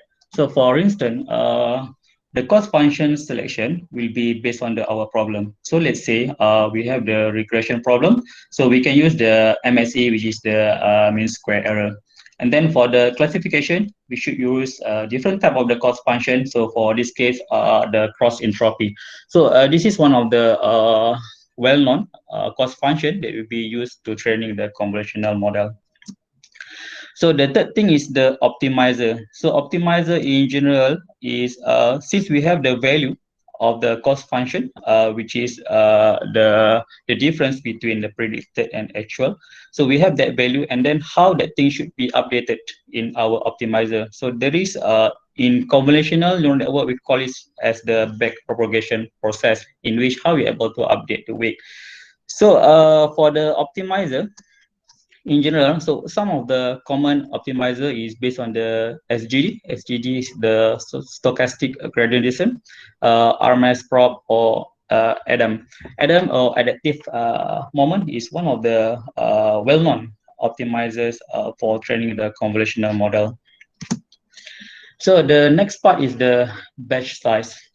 So batch size is it's not really important if your sample size, let's say we did 1,000 to 2,000. But in the situation, let's say your sample size is 20,000, 50,000, or let's say 100,000.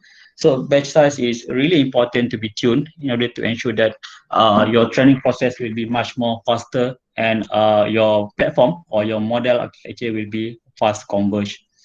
So in general, some of the question is how many samples to be fit in every iteration. So we can put batch size numbers to 1, or we can put it in the as a total numbers of the batch size.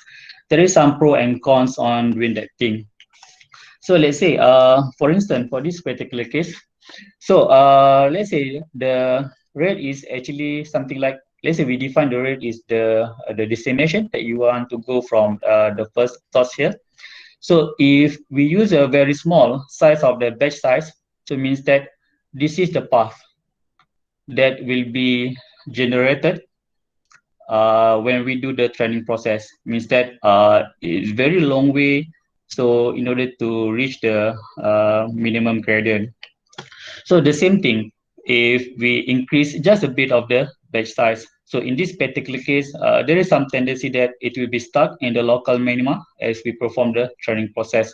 So one of the best thing is that what we need to do in order to select the optimal parameters for our batch size is based on this notation. So in general, this is based on the using the computer memory models in order to select the proper batch size. So let's say in this case, we can select the batch size of 512, 124, and etc. So this will be based on the model or the requirement of memory. So if you have a very large memory, and then you can put the larger batch size during the training session. So another aspect regarding the convolutional neural network is how we're able to handle overfittings. So overfitting, usually when we do the training session, you will use two types of data. The first one is the training data. Second one is the validation data. So the training data is something that we call as the optimization problem, in which it will memorize the thing during the process. And then the second thing is the validation data will be known as the generalization process, in which it will be used in order to predict the unknown data. So when we do the training, we need to make sure that we're able to control both parameters in terms of the optimization, in terms of the generalization. You don't want to create a model that's able to memorize everything, but actually when you test into the new data set, then it will become some sort of the problem. So for the overfitting, so this is some sort of the training graph that you'll be faced when you do the training session. So this is some sort of recall that we call as the overfitting problem. Means that you see from here, the training in terms of the accuracy increase up until maybe 100%. But for the validation, half of the way, it will just go standstill. So in this case, we can say that your model is actually overfitting. So you need to do something in order to ensure that it's not overfitting. So for the illustration of the overfitting, it will be something like this. So let's say the purple dot is actually our samples. So overfitting means that you're able to cater all the samples properly, but along the way, in which in between of every sample, so you overfit the data. So it means that if you try a new data set here, so it means that the outcome will not be optimal. So we want to make sure that during the training session, we will have the very optimum curve, means that the generated pattern or the generated model able to classify well in terms of the separation of the data with the maximum accuracy. So the next part is how we can actually handle the overfitting problem. So there are three ways, but will be more than that, but I just highlight a few items that we can use in order to handle the overfittings. So the first one is by using the data augmentation. Data augmentation means that for every our input image, we perform series of the process in order to increase the sample size. So let's say our original input size, let's say 1,000. So we perform the data augmentation in order to multiply that thing, let's say to 5,000, to 100,000, and etc. So we can perform some sort of this operation. Either we can rotate the input image, we shift the location, perform the sharing, zoom range, affine transformation, and etc. So when we perform that thing, so in general, let's say this is our input image. So as we perform the data augmentation, so we will have some sort of the input image that was rotated, distorted, and etc. So this is the first method. So the second one, so this is the commonly used by most of the researchers by using the pre-trained COVNET, or we call that thing as the transfer learning process. So for the transfer learning process, the process is just simple. So means that, let's say this is the model that has been well known, such as the exception, inception, and etc. So what we need to do is that we need to omit in terms of the dense part, which is the classifier part, and then we put our own dense part inside of this model, and then we do the training session. So I will show you some of the illustration. Let's say we pick up one of the model based on the VGG16. So when we plug in the value of the VG16 to this particular model, what is actually happening? So let's say this is our structure of the convolutional layer. So we select the VGG16 model. So this is our VGG16 model. So the first step is we remove the dense part or the fully connected part. And then later on, the feature detector blocks of the VGG16 will be plugged in to our model. So once we plug in that thing, we can remove our original pattern detector blocks so that the transfer learning process or the pre-trained model of the VGG was actually fused to our model. So what we do next is that this part should be frozen during the training session, and then we feed our own data set, and then we check the performance of that thing. So one of the motivation by using the pre-trained or the transfer learning, because of most of the well-known model, let's say VGG, LXN, and etc., it was trained by millions of data set, which is impossible for us to do. So sometimes we just have a very limited data set, maybe around 10,000 or just 5,000. So we need to use these pre-trained models to ensure that some of the pattern detector blocks will be included in our model, and then at the same time it able to converge with our own data set. So the third method is based on the fine-tuning. So the fine-tuning is a very tedious process. So most of the times we don't use this model, but I just show you how it works.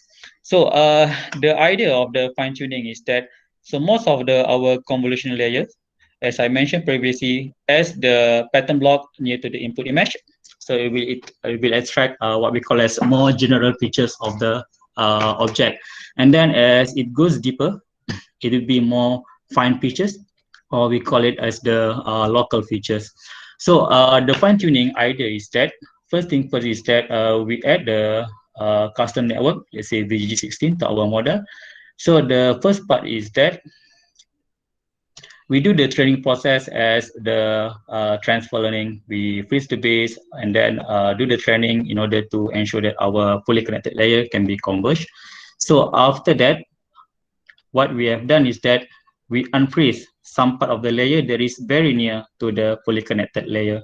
So the reason why this is very local features, so means that, let's say for the VGG16 that used for classify the face, so this is where the pattern detector block that is detect the face. So we just unfreeze this thing, and then we perform the training session with our own data set. So in this particular case, we fine-tune our model with respect to our own data set. So this is the third process. So the first one is based on the data augmentation, second based on the transfer learning, and then the third one is based on the fine-tuning. So the next part is more on the coordinate evaluation. So this is one of the important aspects of the convolutional layer, because this is where we know the evolution of the model, starting from the very simple one up until the very recent model. So I will go through this thing much faster. So the first model is based on the LINET. So LINET is one of the model that start the convolutional process with they fed that thing, and then LINET was used in order to train the MNIST dataset. So for that particular case, it able to gain the high accuracies with some sort of the issues in terms of the overfitting and etc. So starting from 2012, AlexNet generates some sort of the simple model, and then this model has some improvement, because of the first one is this model able to handle in terms of the overfitting problem by using the data augmentation and dropouts layer. And then this is one of the model, the first model that introduced the rectify linear and then max pooling. So this is the model that won in the 2012 ImageNet competition. So later on the ZFNet, later on for the ZFNet. So ZFNet is one of the similar architectures with respect to the AlexNet. But one of the beautiful things of the ZFNet is that it introduced the deconvolutional process. So deconvolutional process is one of the process that we can know what is actually happening inside of the layer when we perform the forward path process. So this is a winner in the ImageNet 2013. So deconvolutional means that let's say we fit some input image. So this is actually what is happening inside of the layer in every process when we fit the image. So the next model is based on the inception. So inception, the idea is something like this. So when we're designing the convolutional neural network models, so we need to decide whether we want to use the 3x3, 5x5 filters, or whatever type of filters. So for the inception model, the idea is that why don't we stack everything? Means that we have the 1x1 filters, 3x3 filters, 5x5, and then max poly filters all together, and then we concatenate everything, and then we plug in everything as the inception model. So the second improvement being made by the inception is that by using the 1x1 filters. So 1x1 filters, by adding the 1x1 filters, we're able to reduce the parameters significantly during the process. So this is the baseline of the model that was used by the GoogleNet. So GoogleNet is one of the model that was actually won the ILSBC 2014. So this is the ImageNet challenge.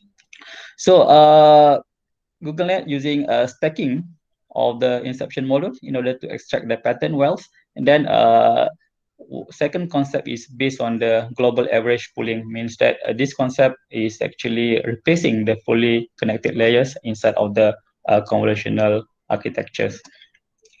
So the third model. Dr. Razali, can you conclude your talk in 1 or 2 minutes? Thank yes, you. Yes. Okay.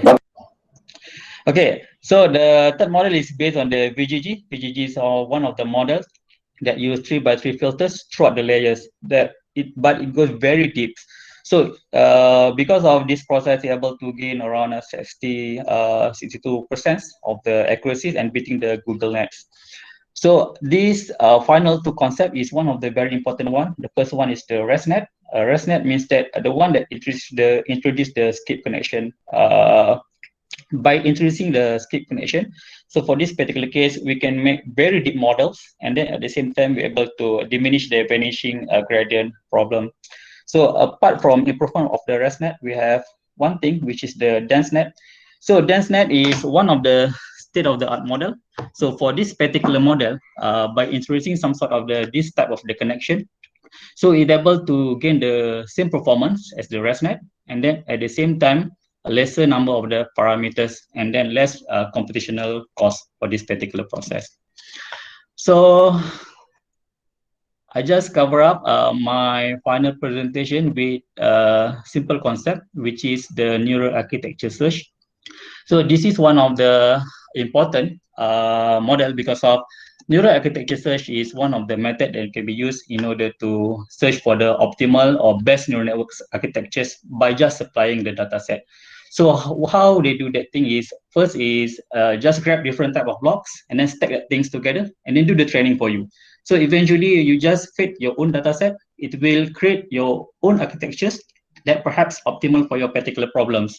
So this is one of the best model currently that can be utilized in order to train your own data set. So one of the platform is by using the AutoML. This is from the Google, and then you can also use the AutoCross platform in order to generate this particular case. So this is in terms of my overall presentation. So hopefully you can gain some things in terms of the idea, what is actually happening beside of the convolutional network, the structures, how we can optimize that thing, and how we can stack that thing in order to generate much more optimal to fit our particular problem. So that's all. Thank you very much for your attention. Thank you very much, Dr. Razali. So I can see that we have 2 questions on the chat box. Can you see that questions, Dr. Razali? Okay.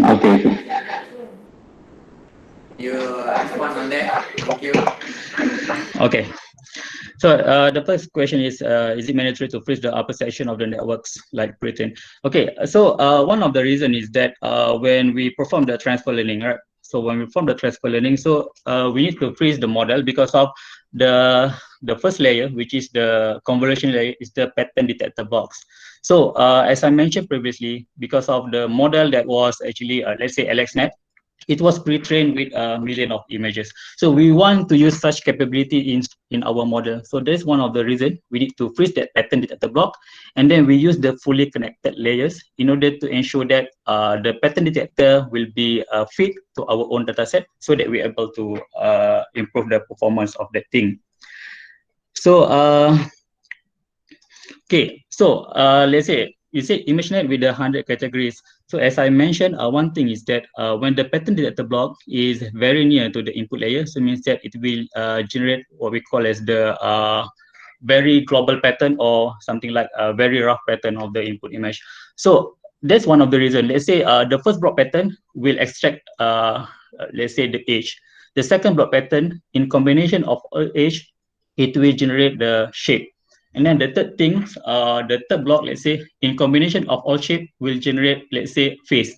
So the first pattern or the first block pattern is one of the features that is very general.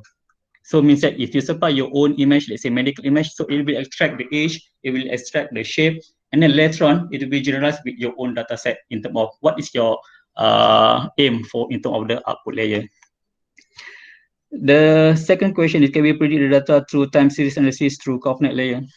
So I'm not really sure in terms of that thing because I don't have any experience in order to use that thing. But one of the things is that in the convolutional neural network models, you can actually use one-by-one convolutional, but you can reduce in terms of the channel dimension. But is it applicable or not in terms of the prediction of the data analysis? So time series data, sorry, I'm not really sure about that thing. All right. So thank you very much, Dr. Razali. I think we also behind the schedule. We want to move to the next session. Thank you very much, Dr. Razali, for very fruitful presentation. And I think we want to move to the next agenda of this seminar. And we want to welcome the Dean of Faculty of Electrical and Electronic Engineering. As mentioned by Dr. Faunizu, we are very much supported a lot by the Faculty of Electrical and Electronic Engineering, UTHM, all the members, staff, including the Dean, our Vice Chancellor as well, in order to organize this event. So, without further ado, I would like to welcome our Dean, Associate Professor Dr. Rosli Omar, to give the opening ceremony for our event today.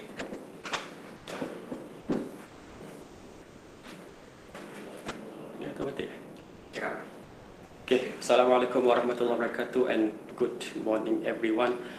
Thanks to Mr. Chairperson, Associate Professor Dr. Nafarizal bin Nayan. Actually, I am representing our Vice Chancellor because he couldn't come here to open the ceremony due to some activities he has just now.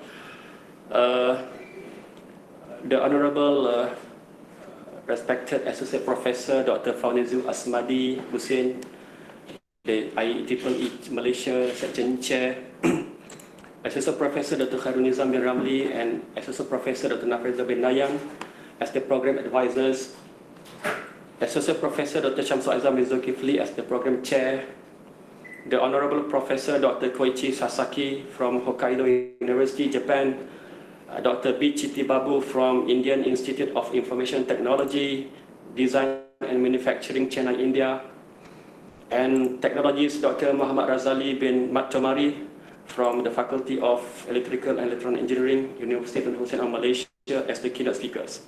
IEEE members and student members as the co-organizers, organizing committee and participants in the 18th IEEE Student Conference on Research and Development, or also known as SCORED 2020. Distinguished guests, ladies and gentlemen, first and foremost, I would like to thank Allah Almighty for His blessings and His mercy. The SCORED 2020 is finally materialized. This year, it has to be conducted via online platform as we have to take into account the current COVID-19 pandemic, which has hit Malaysia and most of the countries around the world.